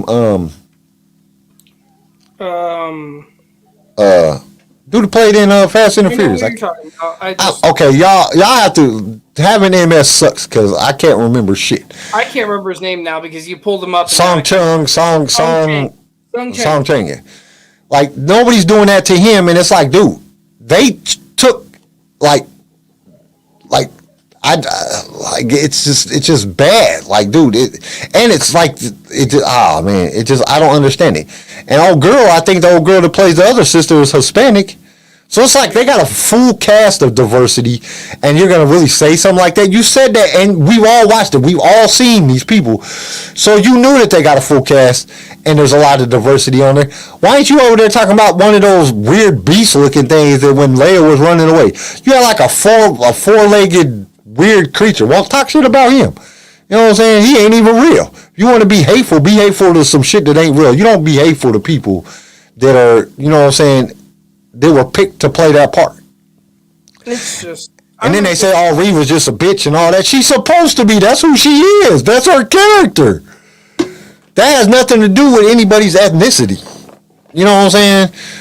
You can't play it all because you hear all the angry black women stuff, because there's people say that stuff all the time. My wife was never angry. I couldn't even tell you the last time my wife was mad. And she's black. So that angry black woman thing is stupid. Like, that does not, you cannot classify everybody. And that's how the part was written for her. It's not that she's really, you see, she wasn't like that in the video we just watched. She seems like she's cool as hell. Like, I'd love to go kick it with her. You know what I'm saying? That would be awesome. I'd go and get drinks with her, and we can bullshit about, whatever she wants to bullshit about. She don't know much about Star Wars. And I think that's another reason why she's getting some hate, too, is because she came into this not really knowing. Like, she grew up watching 1, 2, and 3, like she said. She had talked about it during Celebration. Yeah, I watched the prequels, but I wasn't very big into Star Wars. And now coming into this, she even stated she studied her role. How many times? Other things. How many times have we watched, you know what I'm saying, people on TikTok and Instagram like a year ago, or even Twitter and Facebook, a year ago, they was posting puppy pictures and all this other stuff, and now they're the hugest Star Wars fans. Like, you look at their house, like, holy shit, their whole house is designed like the Millennium Falcon. You know what I'm saying? Yeah. They just might not have known. A lot of people don't, yes, Star Wars is one of the biggest franchises. But I've met people that don't know anything about Marvel. They never seen a movie. Dude, I'll tell you right now, this is the crazy. My son's girlfriend, my oldest son's girlfriend, had never seen none of the Fridays. She's never seen Star Wars, none of them. She's never seen any of the cartoons, anything that has to do with Star Wars. She is completely oblivious of Star Wars. She's 20 years old, and it's like, dude, what are you talking about? You've never seen Star Wars? Nothing? She was like, I heard of it, but it just didn't seem appealing to me. You've never seen Star, like, okay. That's one of those people that you show them the movies, and the next thing you know, they're the biggest fans that you ever seen. Like, they love Star Wars more than anything. that's what happens. Not everybody hears about it. Yes, it's a huge franchise, but not everybody, like, people hear about it, they know about it, but they might not have ever watched one of the movies. They might not have never seen nothing. And what was really crazy, I'm like, dude, you never seen Friday comes on TV like 100 times a week on like 15 channels. How have you never watched this? Like, but she's never seen none of that. And it baffled me. But I can see she's also a person that doesn't watch too much TV or doesn't do that. She's more, like, just from being around her, she's more of a reader. I can see her reading a book more than watching TV. But, you know, it's just one of those things. And you get people like that. I have literally met people in my life that's never watched TV. My neighbors, when I was little, they didn't even have a TV in their house. They didn't go to the movies. They didn't do none of that stuff. You know what I'm saying? They had cars. They wasn't like, you know, the what are they called? People that don't use electricity, because they had electricity and all that stuff. They just didn't watch TV. They didn't go to the movies. They didn't do that. They read everything. You know, like, them people they were still getting a paper. The last I heard, like, I have a neighbor down the street from where I live. They have a paper outside. I didn't even know they made papers anymore. I'm like, don't everybody get the news from the internet and watching TV? Oh, we still have a paper route here. We have people. I know. I see the paper boy. Well, it's not paper boy. He's like a 40-year-old man in a minivan at like 3:00 in the morning, throwing papers on front porches. But Amish, that's right, Bodie. Yeah, Amish. Yeah, I said that. But, did you? Yeah. Yeah. No, we still have a paper route. Do I personally like the paper route? Yeah, I like the paper routes because I like to read the funnies. That's about it. And like, they have the crossword in there still, so I do the crossword every once in a while when I get one. But that's honestly, I couldn't tell you when the last time I read a newspaper. I couldn't even tell you the last time, other than the neighbor down the street, because I see there's like a pile of them in his driveway. I don't know if he just doesn't go out there and get them no more or what, because he got like, there's probably about 7 of them out there right now. But I didn't know that people still read the paper. Like, you go to Walmart and you walk through Walmart, you used to see like the newspaper racks. You don't even see that no more. It's like, dude, do people still print papers? But no, just the gist of all this that we've been talking about is just, don't be a fucking dirtbag. Just don't. Just be like, and the thing is, I think it's this. Let me say this right quick and I'll let you finish, because this is kind of important. Okay, finish what you were saying, because I forgot what I was going to say. Have compassion for your fellow man and woman. Just show that you are not the lowest of the fucking low in the human race. Don't be that person. And if you're going to be that person, I hope I don't catch you, because there's always a dark alley and there's always a good right hand. Because you don't honestly, you don't deserve to have a voice if you're that scummy. And that's the thing, everybody. I'm not prone to violence. I'm not. I will take the path of least resistance. I'm not that 18-year-old, I'm going to knock your fucking lights out kid that I used to be. But if I hear you say the N-word or I hear you do anything racial in front of me, I'll warn you. Get the fuck away. And if you continue, I make you go the fuck away. Why? Because there's no room for it anymore. I'm tired of hearing about it. I just don't understand it. I'm tired of watching people get hurt by it. I grew up getting called such bad things because of my brothers being half black. I grew up in a predominant white and Hispanic town in Idaho. And my brothers were the only two black kids up until they were 16. My dad got called such nasty things for raising them. And I got called such nasty things for defending them. And I have no tolerance for it. Everybody's equal in my eyes. There ain't no skin color to me. I don't see skin color. I don't see different ethnicities. I don't see a different voice. I see a human right in front of me that wants to have an interaction with me. And that is what I look at every day. And I think in this state, that's hard in this state. We're a Republican state. We are all like, our state is ran by some old ass white people that are racist as hell. And I don't care about skin color. If you're a piece of shit, you're a piece of shit in my eyes. If you're a good person, you're a good person. If you're having a bad day, I understand. I have bad days. I say fucked up shit when I'm in a bad mood. Trust me. But I will never stoop to the level of being racist and targeting you because of your race. You're a human. I'm a human. You're a person. I'm a person. You go to work. I go to work. You put your right shoe on the same way I put my right shoe on. We may not tie them up the same, but we're still putting on work boots and we're still going out and doing 40 hours a week together. I don't give a fuck where you're from, what you've been through, or what is going on in your life. Do not stoop to a level to bully somebody because of their race or what is going on with them. If they have Down syndrome, whatever. I don't like bullies. I don't care who you are, where you're from, what you've been through. You better watch out because there's a lot of us out there that are like this, and we're going to start getting rid of you really quick. There's, and the messed up thing about it is the people might not even be racist. They'll just say dumb shit like that to get an interaction. They want to argue with somebody. They want to say messed up shit because then it causes problems. Some people are just assholes just to be assholes. Like they'll just find reasons. And I just don't get it. It's like, dude, why are you even wasting your time? Like if you came out and said she was a bad actor, okay, that's how you feel. But you want to attack her race or her age or something like that, or it just bothers me. And I've been living on it. I've been here since 1977. I've been here for a while. And I've seen some stupid shit. Like just stupid shit.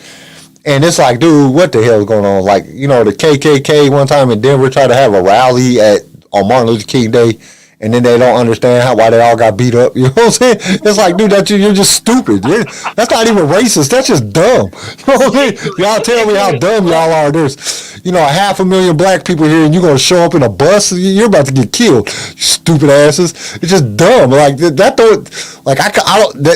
that's when I realized that like racist people are really stupid.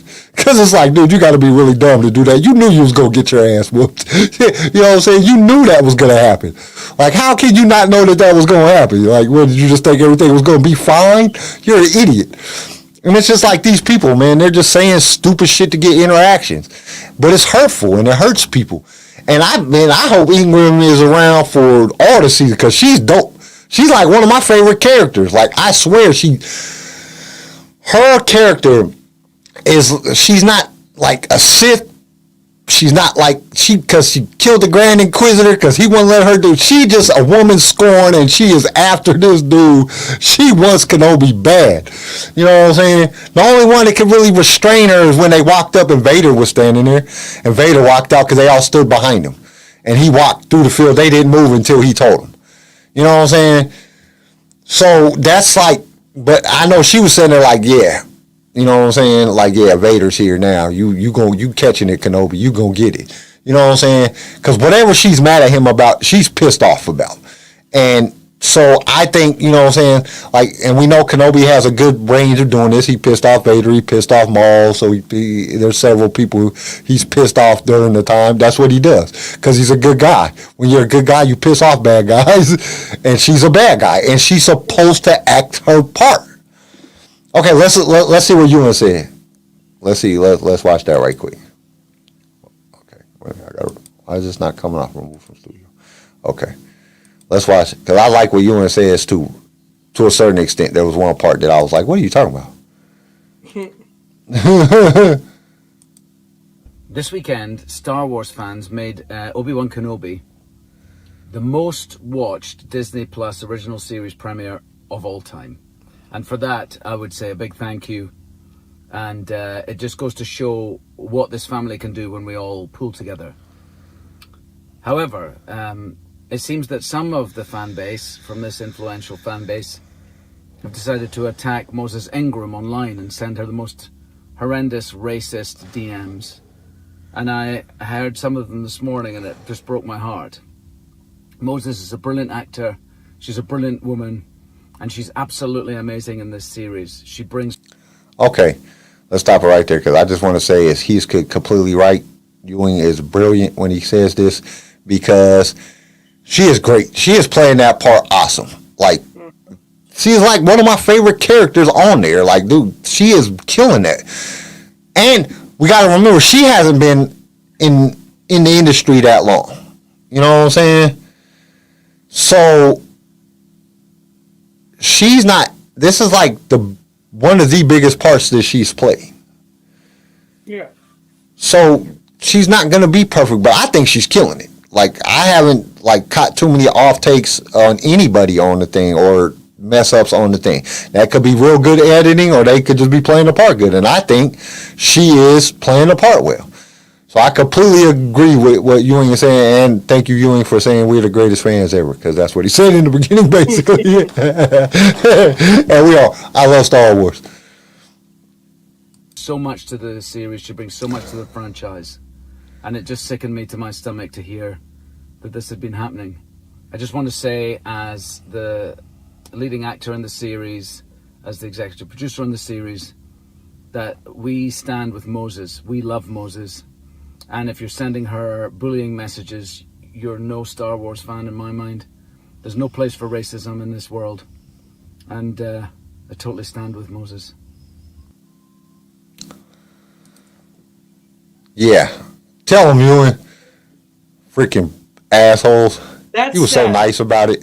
What's He made me sad be. about that But is I got to that- say one thing. That man is not 50 years old. I'm 45 and I look older than he does.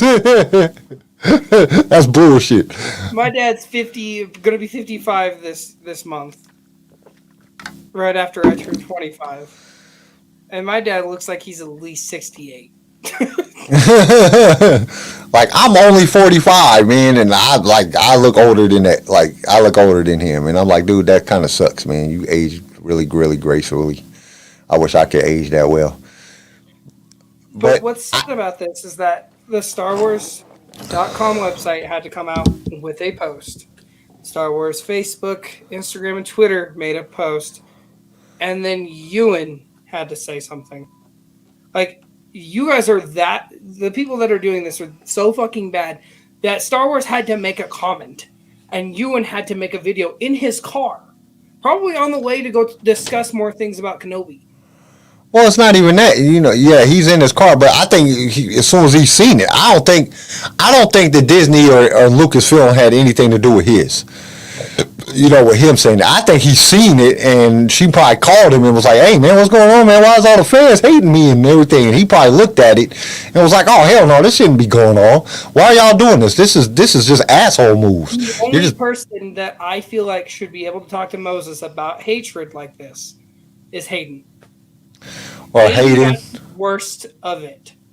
Well, Hayden, I don't know, because what's his face, the kid that plays him, I can't ever. Jake Lloyd. Okay, I can't even remember his name. That can talk to her.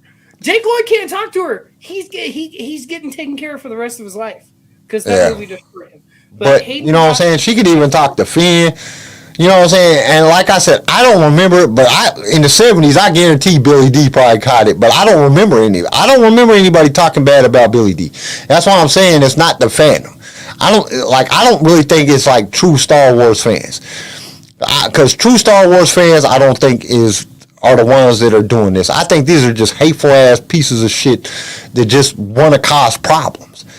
Like, I've never met, like, another Star Wars fan that was just an asshole. You know what I'm saying? Like, I haven't, like, most Star Wars fans are pretty, you know what I'm saying? I don't even know the word to use. They're just normal people like us. You can sit there and talk about Star Wars. But I don't think it's like real Star Wars fans. I think these are just some asshole dummy accounts that are just coming on and they're saying hateful stuff to cause a problem. That's what I truly think. There could be some fans out there. It could be some true fans. And it could be some people that are just stupid and say racist shit because they're dumbasses and because they don't like the way she's the part, or they don't like the character, or they don't like her acting as being the character, whatever the situation may be. And they're just saying racist shit because they know that they can get a reaction out of it. And they could be Star Wars fans, because I know there's not all Star Wars fans, but every Star Wars fan that I've ever met has pretty much been cool. Some people are just, they're just naturally pricks, and it just doesn't, you know what I'm saying? It's just not fair. It's not fair to her, because she's killing it. She is killing it. All I know is that she's on fire. And I love her role. I love her acting. Like Bodhi said, she was great. She was great in The Queen's Gambit. That was a great movie. I've never seen it. You got to watch it. Her role, she did amazing in that movie. And I think that's why she was considered and got the part of this role, because of that movie. So how many movies has she been in? Because from my understanding, she hasn't done that much. Like, her career hasn't been like that long. Like I think she started in her early teens or late teens. Cause she's not that old. Even I mean, like I don't get why people. She's been in The Queen's Gambit, Ambulance, which just came out, The Tragedy of Macbeth, which was good. I liked actually like that. Candace, which is kind of an independent kind of deal. I Want to Dance With, which is kind of like a Michael Jackson tribute, and then The Same Storm. Like, Well, she's had a few. yeah. How old is he? How old does it say she is? Let me go to the overview. She was born in '94. She's only 3 years older than me. So she's 28. So and y'all, what do people expect? You know what I'm saying? That she's gonna be Denzel Washington. She's gonna be, you know, Tom Hanks and can do a whole movie with a volleyball and get an Oscar for it. You know what I'm saying? Like, what do they expect? These people have been acting since the 60s and 70s. But the thing is with her acting, though, They're gonna be Harrison Ford. You know what I'm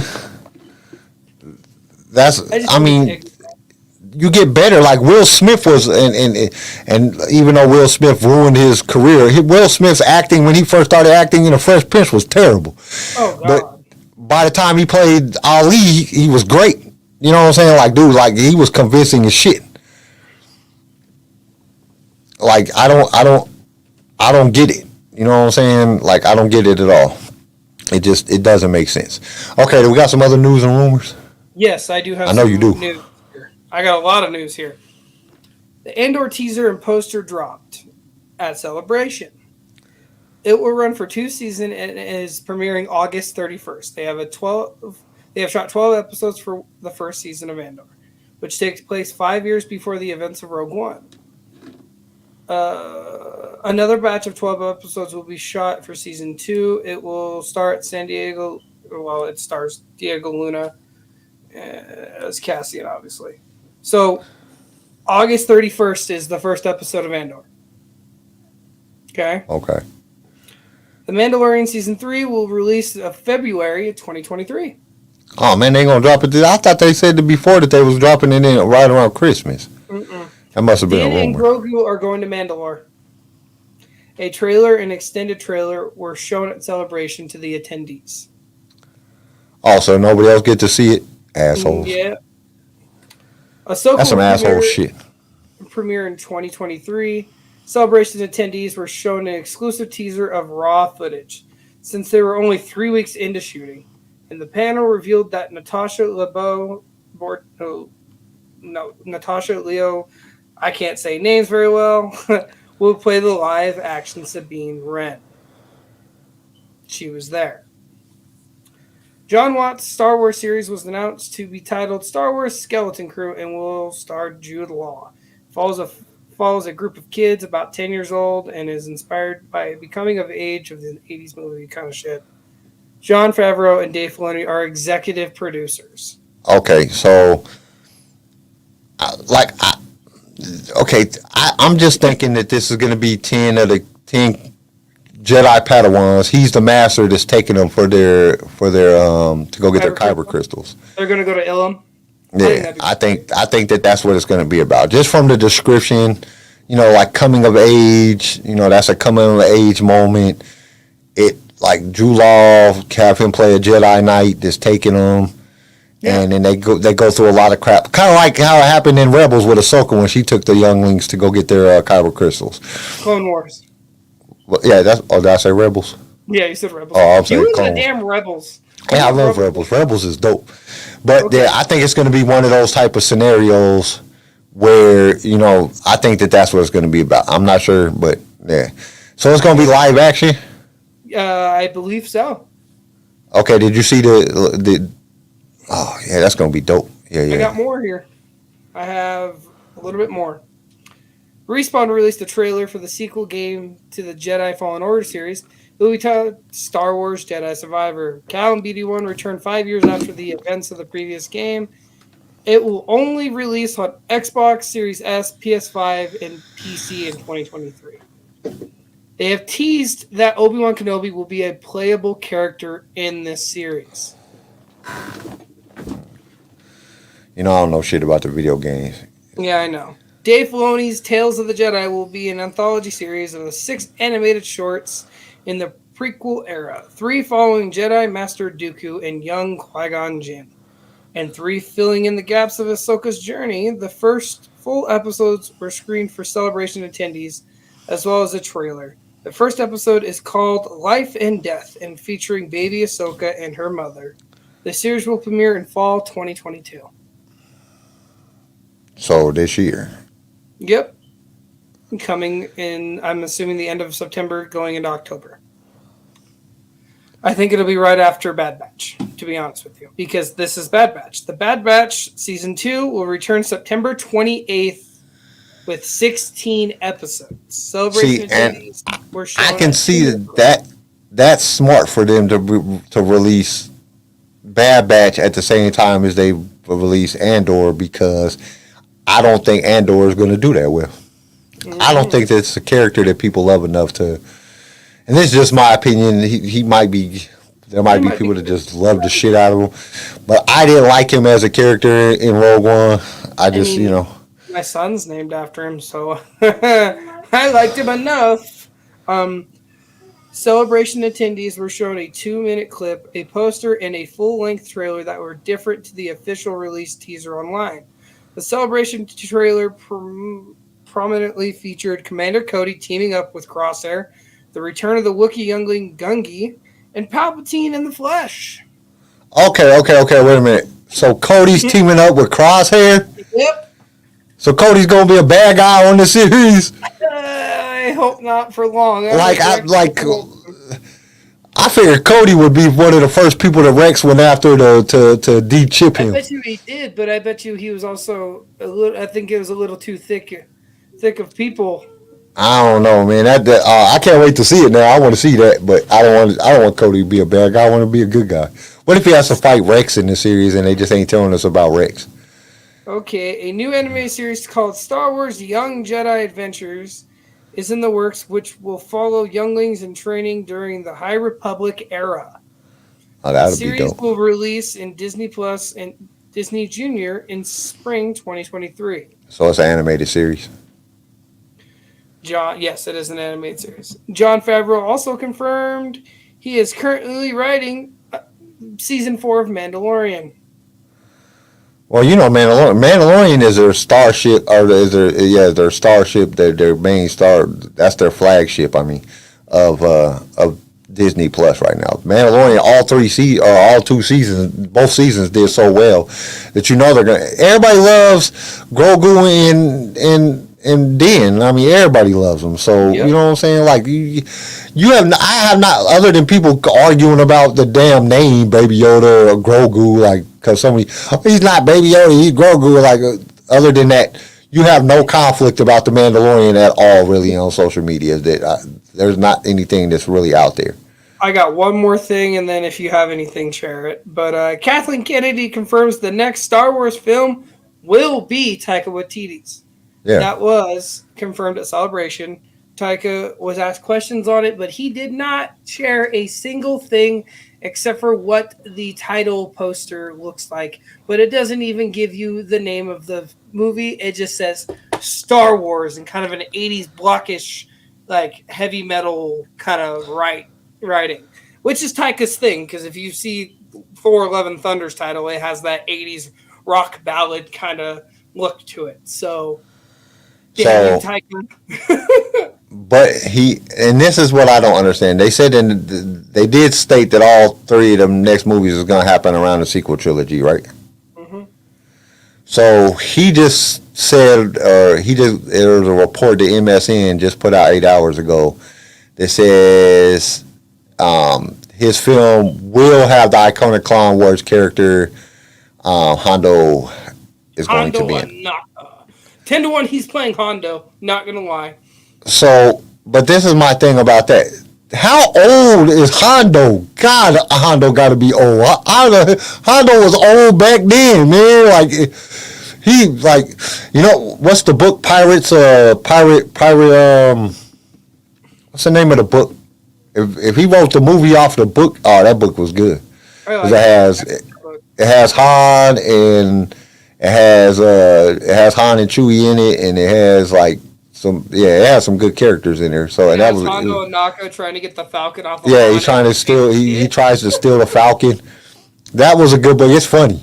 The So if he's kind of bummed me out with though because Chewie came to him and told him that Han died, and that if he wants to use the Falcon, he can. And fucking Chewie didn't tell him about the Porg infestation.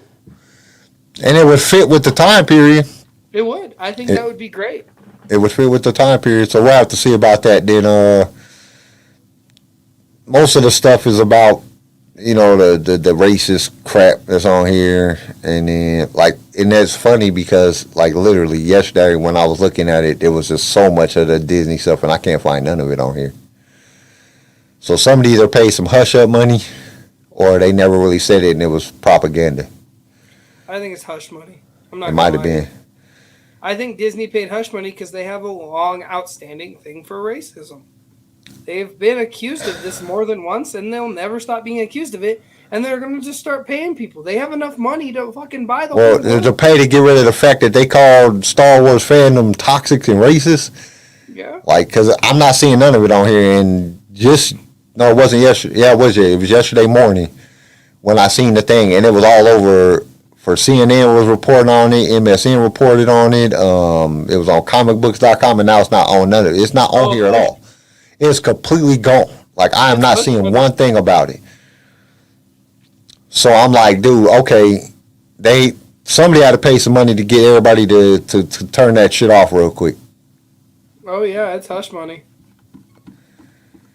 Like, yeah, they paid a lot, or it was just propaganda and everybody stopped. But it was usually all propaganda posts. They don't take them down. No, they just leave them up there, and whatever happens, happens. So I'm thinking it might have been I think now it's really making me think that they said it, and then they turned around and paid off everybody to shut the fuck up, because they have trillions and trillions of dollars to do that. They're rich. And that's the I seen the new movie with Hondo being that he announced that Hondo would be in it. It also said, let me go through, because I read it partially earlier, but I didn't get to read it all. It's talking about Honda, and he says it's filling in a large plot line, a large hole pipe in the plot line. So I'm wondering what hole was. This is coming out right before, like if it came out right before the sequel. They say it's just within the sequel timeline. So could it be like a movie that was in between? If you go to Galaxy's Edge, Hondo Ohnaka has the Falcon, right? Uh-huh. And he runs Hondo Ohnaka's spaceport and, distributing and all that. I feel like it's going to be kind of like that, where he's helping the Resistance and Chewie out. So we'll have Chewie, we'll have Hondo. If they get Rey back, cool. If they get Finn back, cool. Or if I was thinking because I wouldn't mind it being just a Hondo story. Yeah, Hondo's a good character. I love Hondo Ohnaka. Hondo's funny as shit. And he's in Rebels. No, Hondo's in Rebels, and he's in the Clone Wars, ain't he? Yeah, he was the first space pirate that Obi-Wan Kenobi met. So didn't try to kill him. So with him being in both of them and then living through the thing and then being right, if they came out, if it was like right before Phantom Menace, you know what I'm saying, that would be kind of cool. But then Han would have to live because Han's in Phantom Menace. So what are you talking about? So it's supposed to come out during the sequel trilogy or the sequel timeline. Phantom Menace. Oh, I'm not Phantom Menace. I'm sorry. You had me fucked up for a minute. What's the seventh movie called? My brain is not working. Force Awakens. Force Awakens, yeah. So if they brought it out right then, you know what I'm saying, Hondo right there in the right between Return of the Jedi and The Force Awakens, then it would fit right in there. They could do something right in there. And that's a pretty big plot hole because it went straight from, you know what I'm saying, right there to The Force Awakens. Like there's no Jedi, there's no nothing in no galaxy, and then Rey pops up as the new Luke Skywalker. So Babe, the only reason why you know Hondo did that is because you just started watching Clone Wars.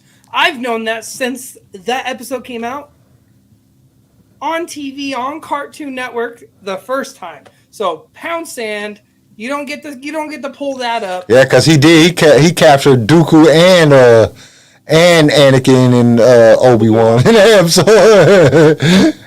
Just for hush money. Oh jeez, just to get that was a good episode though, because man, the three of them all handcuffed together and trying to figure out how to escape. That was hilarious. That was like one of the best Clone Wars episodes. That was a good episode. I love the memes behind it too. Oh yeah, there were some great memes. But so basically, because if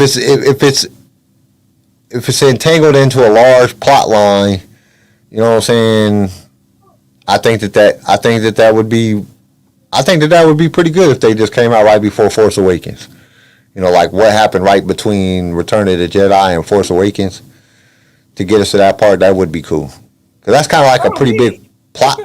That would kind of be a pretty big plot line or plot hole right there, because we got what happened between those years. And what is it, like 10 years before the commanders come back, or what are they called, the Moff Gideons and all of them start coming back into the they start trying to the First Order is reorganized into the First Order. Yeah. So that would be fun to see, like what's happening during that time.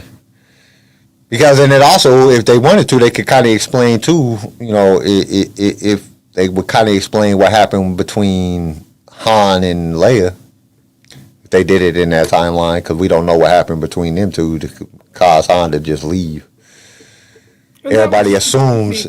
I would assume Chewie's going to tell that story. I don't think they're going to bring Harrison Ford in. Hey, I kind of want somebody to do. So like after like Rey and after all that, I want somebody to do something with the Yuzhong bomb. I think they need to tell that story. I don't think we'll get into that. I know that that's one of the controversial things about like the EU universe is, but this is after time. I'm sorry. I want to see Mara Jade. I want to see a planet crush Chewie. You know what I'm saying? No. I want to see that. I think that's what's going on, Star Wars team leader. I kind of want to see that. I think that would be good. Okay, so let's get to the what if, because we kind of skipped it. What if? Oh man, my brain ain't working. Okay, what if Uncle Owen told Reva that Obi-Wan was by the Yopi in the little whatever, I guess that little hut thing that he was. What if he would have told her? What do you think would have happened? Oh, he would have died. I think Owen would have been killed for saying something, and Obi-Wan would have died. I don't think, like, because his lightsaber skills against Vader, I don't think are good enough to take on 3 Inquisitors. Nope. The Grand Inquisitor, Reva, and I don't think he's good enough. I think he would have lost that one. I think Obi-Wan would have been like, pocket sand! And run. You know, I don't know if the Inquisitors care about sand or not. It don't look like Reva care about shit. She just care about catching Obi-Wan. That's her whole main objective in life, is just to catch Obi-Wan. Yeah, that's true. Charlie or CJ Elliott, Charlie Elliott, that's true. I promise I'm not commenting. But right here. He would have, but I still don't think he would have survived. Not against 3 Inquisitors, the Grand Inquisitor, Reva, and the third brother. Ain't he the third brother or fourth brother? Third brother. Third brother. Yeah, I think he's the third brother. I don't think he's surviving. I think he's dying. I don't think he's like his garbage lightsaber skills against Vader. Like, dude, you took out like a lot of good people with your lightsaber, and you were just getting handled by Vader. Like, He's too much out of practice. 10 years without practice, yeah, that'll make you suck. And I think that's what I think he would have died. And I think that Leia would have never got captured. I think Luke would have never got trained to be a Jedi, because I don't think he would have ever found Obi-Wan. Yoda might have came and got him. Yoda might have like, all right, he's 18 now. Oh shit.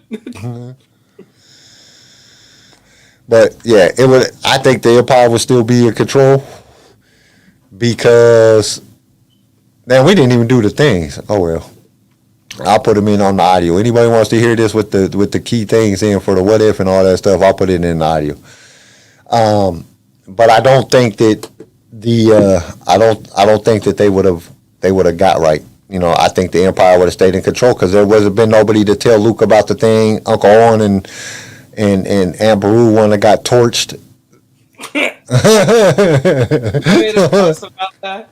It was like, it was that part where like, that sucks. You take in your nephew so he doesn't have to be, you know what I'm saying, an orphan, and then you get torched because of it. I shared this post on Instagram, and it's Obi-Wan talking to Leia. He's like, "Did you know my parents?"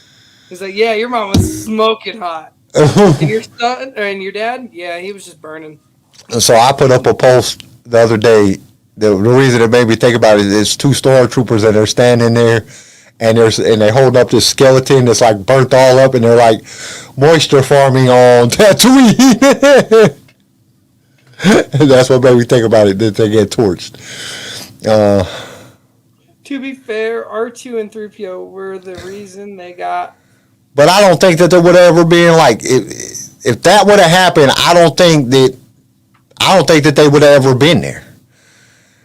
I don't think that Leia would have been the same type. I don't think Leia would have been in the rebellion the same way. I don't think that would have ever even happened for them to even get shipped down there. I don't think that Rogue One would have happened. I think the Empire would have took, like, if they knew Obi-Wan was dead, if the galaxy knew Obi-Wan was dead, I think that would have changed the entire outcome of everything. Every point from that point forward, because if the Empire knows that Obi-Wan is alive, and Jedis are still coming to Tatooine looking for Obi-Wan, looking for, you know, the great master Obi-Wan, then if everybody knew he was dead, then I think a lot of the sequences of time would have changed.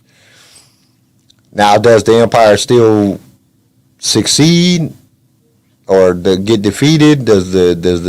That's all, like, that's too far out to even notice, because Obi-Wan played such a major part.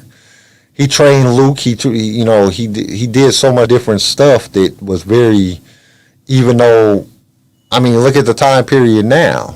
I mean, he would have never went and saved Leia. So Leia may have never, or Organa never may have pushed farther than he pushed. But then he was like, "No, we got to do something about the Empire." You know what I'm saying? These people done kidnapped my kid. The Inquisitors is after my, you know what I'm saying? He might have acted differently. The whole situation I think it would have changed everything. I do.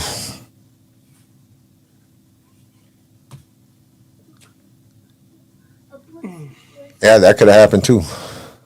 Well, okay. Do you want to test at the questions, or would you like to call it a day and say these hard ass? We're doing the damn questions. Okay, I'm actually gonna hit the thing on this one for the hit the button for the impossible quiz, because y'all are about to be stumped. Everybody get in on the thing, because y'all are about to be stumped. I worked my ass off on these questions. These questions is hard. If I get one right, you get to just pound sand. I win. Okay. If I get one right, I win. Okay, if you get one right, then you might get one right, but they're pretty hard. Okay. Oh, here we go. Stop right there, you rebel scum. Prepare yourself for the Star Wars Impossible quiz. Blast them. Okay. This is where things is going to get very difficult for you. This is where the fun begins. This is where the fun begins. Okay. What was General Grievous's homeworld?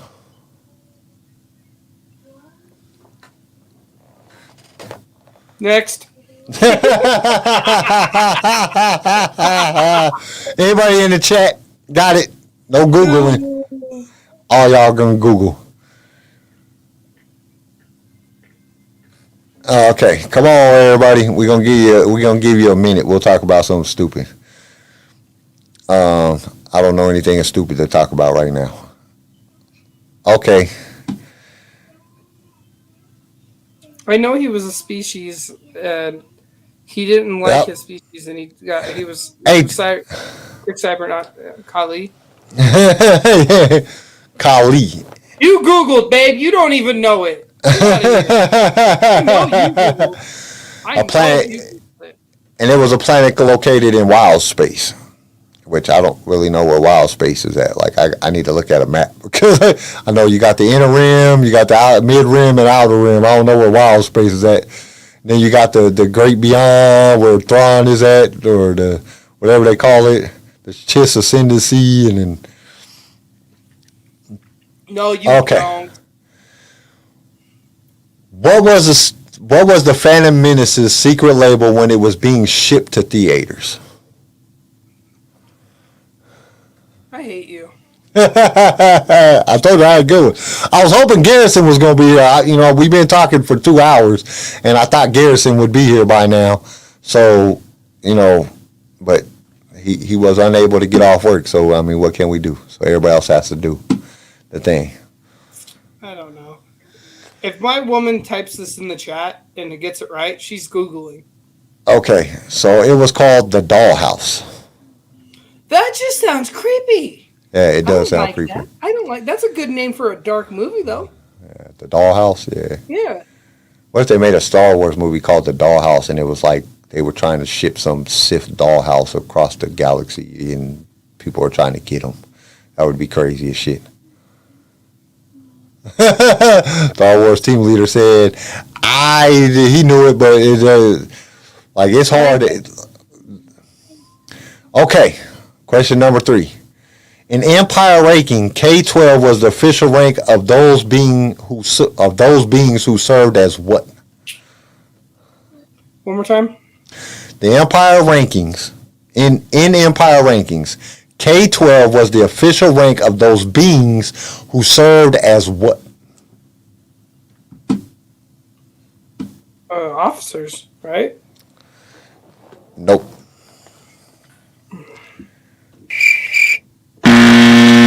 Yeah. If you're gonna press a button, press the right one. I forgot which one it was. They're not labeled. I told you to put tape and just draw a figure on them of what they would be. I know, but I forgot. All right, come on, chat. What y'all got? K-12, what was the ranking? Flight deck. Nope. Okay, I'm giving up the answer. I just don't know if this is lacking some because it seemed like everybody came in and said something. All right, are you guys ready? Is anybody gonna say it? 5, 4, 3, 2, 1. The Emperor's hands. That's what I said. The Imperial. Oh, you said Imperial officer. They're the Emperor's hands. That's Mara Jade and the Emperor's hands. 7? 7? That's What is 7? What is 7? You're fired. Fired. Okay. What was the name of the painting that Leia suggested that the code of the Shadowcast network be hidden in? This is a rebel question, isn't it? It's A. It's an A answer. 7. It was the answer. Come on, Tori. You can't just punch numbers and just it don't work like that. It don't work. Was this in Rebels? I'm not sure. I'm not completely sure. I can't remember where I got this question. Leia was in Rebels. That's why I'm trying to think. Yeah. You would think it would be in Rebels just because it has something to do with Thrawn. Because it's a painting, so you would automatically assume Thrawn. But I don't know if Thrawn had any. I think if Thrawn would have seen the painting, he would have figured it out. Bail Organa? Bail Organa's painting? Nope. Killick Twilight. Han Solo's fucking pilot name when he was doing the races before he was Han Solo? Yeah, there's a painting called Killik, Killik, Twilight, and that's where they That hid name, the so shadow cast in in there. the books before Disney bought it, Han Solo went by that alias. I think that's when he was racing when he was a kid. Oh my god. Okay, Hilarious. question number 5. It was a living painting. That was kind of cool when I was reading the article. I was like, oh shit, that's cool. It was like moving and it like moved like kind of like a TV, but it was an actual painting. Okay, who was Plo Koon's master?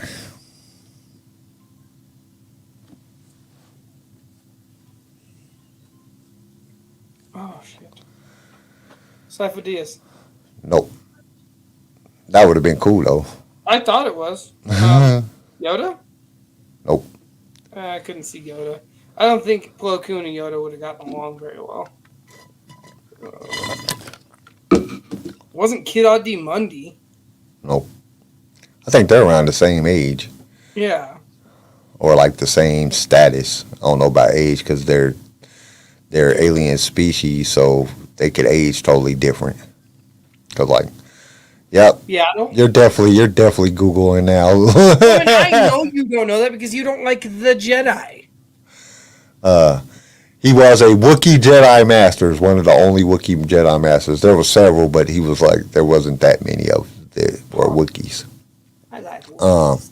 A Wookiee Jedi just sounds like it's too fucking powerful. I'm sorry. I'm just going to say that. That just sounds like, because Wookiees are already strong. And we're getting a Wookiee, we're getting that young Wookiee that was in Clone Wars in the Bad Batch. What's his name? Gungi. Gungi? You think he's gonna die? I know he's going to die. Why you gotta say that? That's fucked up. We would have seen him in anything else after this. If he would have survived somehow. Yeah, but he might die in season 3. You don't know he's dying in this next season. He's dying in the next season. That's Well, we know all of them. Most all of them died. There's only at one point you got Yoda and Obi-Wan. That's all that's left. Everybody else died. Grogu. Grogu don't count because he's just a youngling. He don't even know his ass from a hole in the wall yet. Okay. That's fucking true. The TIE Fighter M4 was an experimental version of a TIE Fighter that was designed for what type of mission? Bombing. Nope. They were. Wait, what was this? What was the? The M4. The special TIE Fighter M4. It was an experimental version of the TIE Fighter that was This designed. was in Rebels because we watched this in season 1. But what was it designed to do? It was supposed to be able to jump into hyperspace. Nope. I don't think that was the M4. I don't think they called that one on Rebels the M4. I think it was called. That was. Team leader What? says stealth. Oh, that's not it either.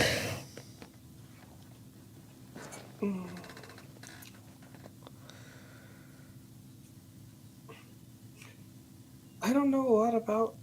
I'm sorry, I know more about cargo freighters. Then you do TIE Fighters. About That's good TIE to know. Fighters. I'm going to make all my questions about TIE Fighters so you get them Now all I'm gonna wrong all the study time. the hell up. The M4 was designed for suicide missions. It was a suicide. They kamikaze them? Yep, they kamikaze them. Terrible. You know, Empire got money. They don't give a shit. They're like, fuck it. Let's blow some shit up. Just get this stormtrooper to fly this damn thing into this wall. That's just messed up. They just kill people. They just kill their old people. They don't give a shit. Go run out there. It's just one Jedi. There's 400 of you. Y'all can take them down. While 70 of them get cut down before they kill the Jedi. Okay. At the end of New Hope, Han Solo and Luke Skywalker were given medals by Princess Leia. We all know that. We've seen it a whole bunch of times. We all mad that Chewie didn't get one. What was the name of those medals? I hate you. I told you I had some good questions this week. I did some studying. Fuck yeah, you did. I don't even know that. Hey, you can't. I did Google, but you got 4 answers. Well, they were all wrong. No, I joke because you did get it right, but that's bullshit. Quit Googling shit. You're supposed to guess. If you don't know the answer, put something funny in the chat because I want to laugh. I think laughing is awesome. It heals the soul.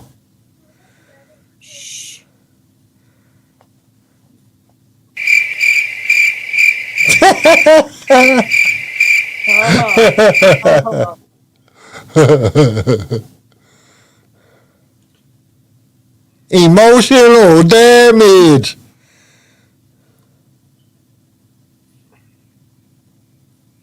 I was gonna go with what? I'm gonna go with what Star Wars team leader, Star of Hope. Nope. And this is gonna make you so mad. It was the medals. It was the medal of Yavin. They blew that was the battle of Yavin. They called it the medal of Yavin. That is dumb. That is lazy writing in its finest form. Hey, it's in the Star Wars dictionary, so I know it's true. The official Star Wars encyclopedia, I know it's true. It's dumb. In the Phantom Menace, what was the name of the girl that told young Anakin that his pod racer would never fly? Next. I told you I had some good questions this week. I did some work. Anybody got the answer? What was a little girl that told Anakin that his pod racer would never fly? Greedo. I'm just gonna go with Greedo. Greedo's not a young girl. Greedo was Greedo even around? Yeah. How old is Greedo?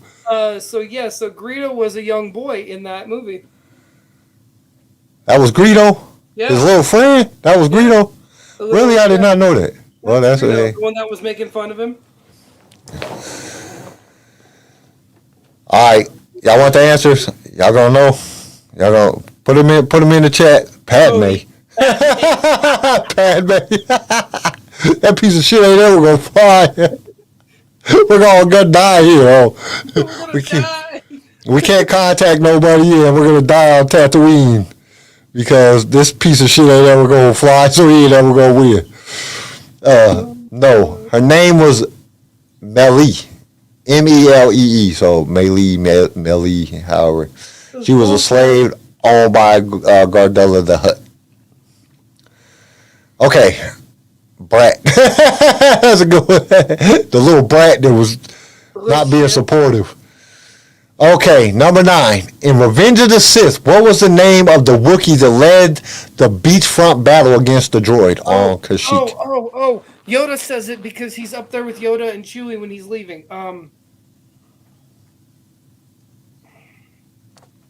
God, I know what you're talking about because he stands up, he fucking roars like a mother, and I thought that was the dopest scene ever. Because all those people in that, like all those Wookiees in that scene were people in Wookiee outfits. That's a lot of Wookiee outfits. That wasn't CGI. They didn't CGI that. How the hell you CGI all the stormtroopers and droids and everything, but then you don't CGI the damn 1,000 Wookiees? You make everybody Wookiee costume. Literally made because you got to think George was mad because he wanted to do more Wookiees, but he could only make Chewie's costume. So I'm pretty sure with all that funding he got to do that. Oh, Jesus. All right. Star Wars team leader just said, screw that. I can't remember. He just said, can't remember. Okay. You ready? Because I'm about to butcher the shit out of this damn name. I know this is not how you pronounce it. I remember it. Ha! Ha! Tarfu. Nope. What? It wasn't Tarfu. Tarfu was who Yoda was talking about with Chewbacca. Chewie, that's the one that was up there. No, it wasn't. What? It was Maru. It's like it's M-U-R-U-R. It's M-U-R-U-M-U-R-U. Maru. And he was a respected Wookiee elder. Okay, last hard one. And this is going to be hard because I don't think anybody knows anything about this at all. This was when I read it, I didn't even know this shit. I was like, what the hell? I don't even remember. Like, why would I even want to know this? It's one of those questions. Like, why is this important? Questions. We have finally met Bail Organa's wife, Bria, in the Obi-Wan Kenobi series, but she is more than just the Queen of Alderaan. What was her official title? Her other official title, other than the Queen. She had another official title. What is it? Mistress.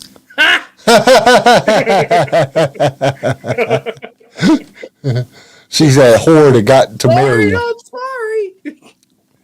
sorry. He picked her because she couldn't have kids. Mistress. Anybody know? Come on, Star Wars team leader Bodie. What's going on? What happened to Chris? Chris just bonked out on us. Yeah, Chris bolted out to go watch Top Gun. Oh, really? That's what he said. That's all right. He can watch it later. I know he will. I'll go watch Top Gun. If I had Top Gun, I'd go watch it. I haven't even watched Fantastic Beast. The last Fantastic Beast. I haven't watched it. I've had it for like a week and still ain't watched it. That's what Chewies do. This is when we need Garrison. Garrison is good at the quick voices. Do you want to hear her looking impression real fast? What did Do it. Chewies make? No, you gotta make the noise. Let me hear. Come on. I want to hear it. Oh, I love you, kid. That's so cute. That's awesome. Because I was like, Oh, that's what I wanted to do. I wanted to show you this picture. You got to see how much hair my grandson has. He's like 2 months old, and he got like. man, we're all alive. You're gonna show off your grandchild. Yeah. It's all good. The quiz. We all getting our ass kicked in this quiz, so it's all good. Yeah. Okay. So let me give you the answer. She is the Minister of Education.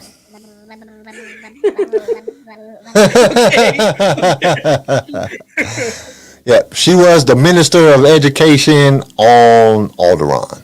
So she is the person that's over all of the educational, which kind of makes sense for Leia because she seems more like a teacher than a mom. You know what I'm saying? Like Yeah, when you she's really, like when Leia got in trouble, she had that like teacher's approach. yeah, like give me your toy. You know what I'm saying? I don't know. Like if anybody on the show that I thought didn't play a good role, I didn't like her as that role. She just not. She That's did not. the original actress too, though. Yeah, she just. I don't know. She just didn't. Like I didn't like her as Leia's mom trying to be a mom. She just didn't like. It was like I didn't feel no compassion. Like mothers have compassion, even when they getting on to you. You feel that compassion, like you know that they love you. That's why they about to beat your ass. And, you know what I'm saying? Because you messed up.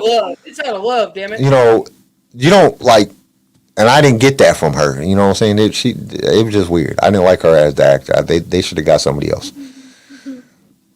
I thought what's her face was in here. Didn't they say something about the chick from Harry Potter? His friend's mom was going to be in this series. I don't know. At some point. I don't. I'm pretty. What was her name? Like, what was it? And she didn't know anything about Star Wars at all. I don't know. It's the redhead boy in Harry Potter's his friend.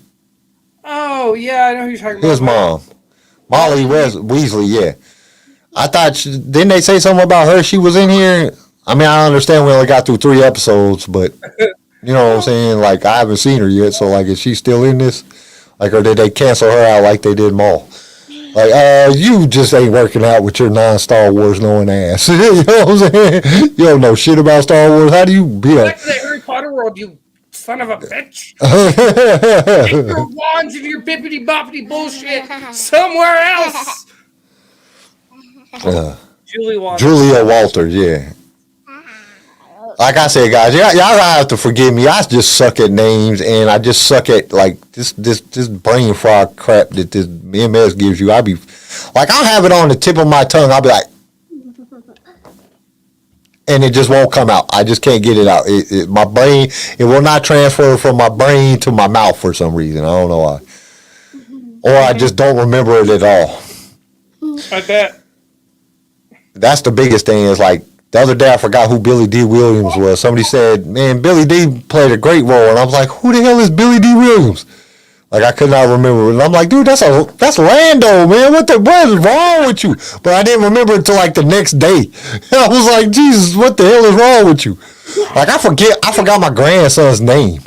I had to ask my wife what my grandson, like, what is my grandson's name? Like, what is his name? Like, and he's been my grandson, and that's my oldest grandson. He's been my grandson for 5 years. There's no way I should forget his name. This stuff is crazy.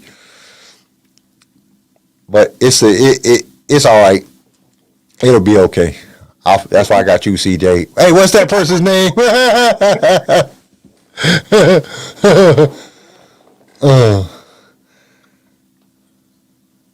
There was a talk about gender bending the show among fans, and she was to play Obi in a gender best show. What the hell is that? What does that mean? I don't know. I don't want Like, Tori, what the hell? I don't even understand what that even means. Like, what do you? She was supposed to be Obi-Wan Kenobi. Like, how was that supposed to work? Like, oh, is that what you're saying? That she was supposed to be? They were doing a gender. They were going to twist the gender around, and she was supposed to be Obi-Wan Kenobi in the series. And Obi-Wan Kenobi was supposed to be a chick. Is that what you're saying? Because that would have just, I was like, yeah, I think Disney would have collapsed if that would have happened. Star Wars would have been ended right there, and everybody would be like, what the hell is this crap? Now, first you turn Luke into a girl with Rey, and now you're turning Obi-Wan into a girl with this other character. I think that would have just ruined the fandom for reals. Like, I'm cool with everything. I don't care what you do, but, like, you can't make Obi-Wan Kenobi a girl, or, I mean, like, that doesn't work. Yeah, they was going to gender law. Man, I can't believe they was really going to do that. Could you imagine turning on the Obi-Wan Kenobi series and some chick is Obi-Wan Kenobi? Like, I wouldn't know what to do. I would, like, and I'm good with all, people can do what they want to do. We definitely support the alphabet people here, but, I don't, no, you can't make Obi-Wan Kenobi a girl. That just doesn't work. That would be like the weirdest stuff ever. All right, so I guess we've been on here for like over 2 hours, so I guess we should wrap this up. You think we should wrap this up? You got anything else to talk about? I don't know. I've been enjoying myself. I don't give a shit. We can be out here for 4 hours for all I care. I don't give a shit. You could. Don't lick me. All right, guys. Let's wrap this up. I think that was a good episode, and y'all suck on my questions. I did really good this week. Aha! Y'all didn't get them. Everybody, if you're coming back and you're watching this after, like, as a member of the alphabet people, we support you too, Kyle. Yes, it's sticking.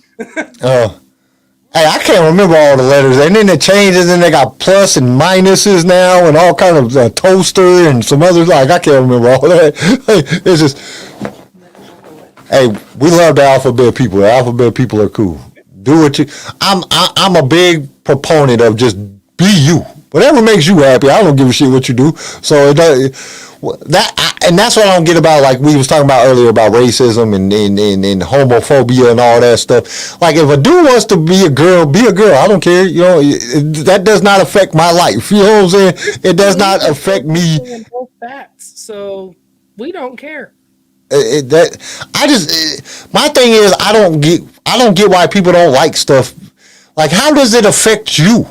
Like, did you walk out the door this morning and 39 transvestite people jumped you or beat you up? No, they didn't do that. You know what I'm saying? It didn't happen. So why are you angry? Why are you mad about people wanting a man or a woman wanting to be the opposite gender? Why are you mad about that? Like, why? It's not affecting you personally. Why do you let that bother you? Like, you're mad at a black person because of what reason? Like, tell me the reason. What did the whole race do to you? You know what I'm saying?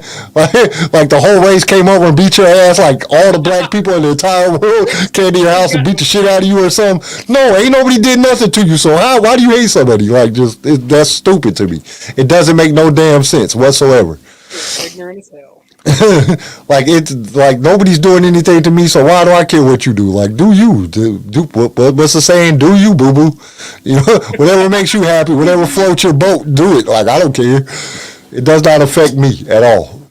You know, and this is the thing. The world is changing, and that just be okay with change. It's supposed to change. If the world was still in the 1950s, it would suck. You know what I'm saying? But we're not there. You know, we grew. The world grew. There's like a million billion more people on this damn planet. So like, why do you care? Like, it's not directly affecting you. So why do you care about somebody's color or what somebody's sex is or what are they? Why do you care? That's been my biggest question forever. You know what I'm saying? Like, and Star Wars team leader, you're good. I don't know. If you're going to hate all, join the dark side. You know what I'm saying? Like, just hate everybody equally. You know, don't hate one person more than the next person. Fuck, kill, Reva, Talia, second sister. Well, it just kill second sister because I didn't really like the look of her. Really. She got cool, but she didn't look like she'd be a freak. Tala. Tala was the chick that was helping Obi-Wan, right? Yeah, I think I would marry her because she looked like she looked like she runs the ship. I know dinner will be made when I get home, and she'd take care of the kids well if I'm not doing rebel shit. Deal. I'd fuck Reva. She seemed like a freak. She want Kenobi so damn bad. I just imagine being like the person to give you Kenobi. Like, what if that's the whole thing? She got a crush on Vader, and she's just trying to make him happy. What if she wants some of that robot peen and she's like, all right, you know. Mary Reva F the second sister killed. I don't know. I'd probably give it to them all. I don't think I want to kill any of them. I don't know. I wouldn't want Reva mad at me. I wouldn't want that to happen. Or Reva, however you say her name. I wouldn't want her to be mad at me. She does not seem like the person you want to piss off. Because she's like, really? she. So, you know, I don't know. Like, I don't think I'd want to marry her. I think I would have to. I think I'd just have to F her and then.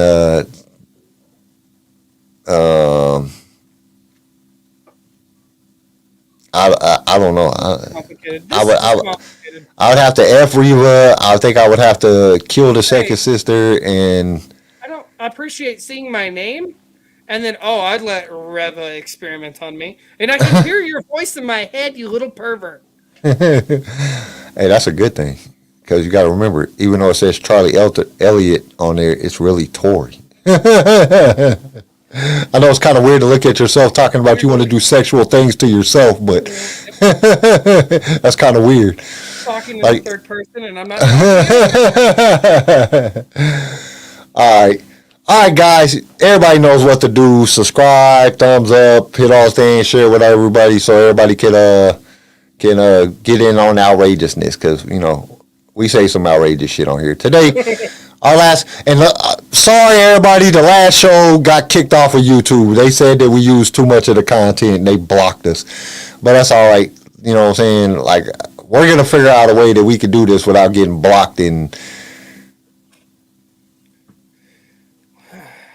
you know what I'm saying, get the, you know, so it's not up. I might put it back up and just erase all that stuff and just so that way everybody can listen to the full episode. But you know, I don't think it's that big of a deal. Whatever. We might redo that whole episode and just not play it and just give our personal opinions on it. We'll have to see. We'll have to time restraints. We'll have to see about time. And it would be cool if we could get Garrison on here so he could give his point because he wasn't here on that episode. So we might just redo the whole episode. We'll have to see. But other than that, you guys know what to do. I already said it. I'm not gonna say it again. I don't have the button ready. That's why I just keep rambling about shit because I don't have the button ready. No notification to listen to us or to watch us. If you don't want to watch us, you want to watch us later. Who gives a shit? Still hit the bell. Follow us. Like us. Follow us on Instagram, Twitter. I don't know about Facebook because we're on the Facebook, but go check out our Facebook. I think all the stuff from the Instagram just goes to the Facebook. Yeah. Because I don't think I ain't never posted nothing on the Facebook. I don't like Facebook. Too many haters on Facebook. It's fun. Like, I don't like going on Facebook. Like, I don't even like going on there with my own family because my own family be saying retarded shit, and I just be looking like, what the hell is wrong with y'all? Yeah, every time I share something Star Wars, they're like, "Why are you gonna be such a nerd? Why you gotta be such an asshole?" I don't. 'Cause You don't see me talking. We about are going to take over the world. Hell yes, we Pinky are. and the brain. Oh, What are we doing today? Planning to take over the world. All right, guys, we're out. God, that's a good way to end this. Peace. Button. May the force be with you always and forever and forever, ever. If not, And for far, far away. Okay, I'm hitting the button. All right, guys. Bye. Thank you for tuning in to LSR. If you've enjoyed the show, consider subscribing so you can be notified when new episodes are released. If you would like to be a guest on the show or just want to give us some feedback, feel free to email us. You can also reach out to us on all major social media platforms. LightSaber Radio is produced by PicFilm Media and is a Swaycast original, starring Kim Lanise, Garrison Turcott, CJ Elliott, and Kyle McDaniel. And don't forget to join us next time for more adventures in a galaxy far, far away.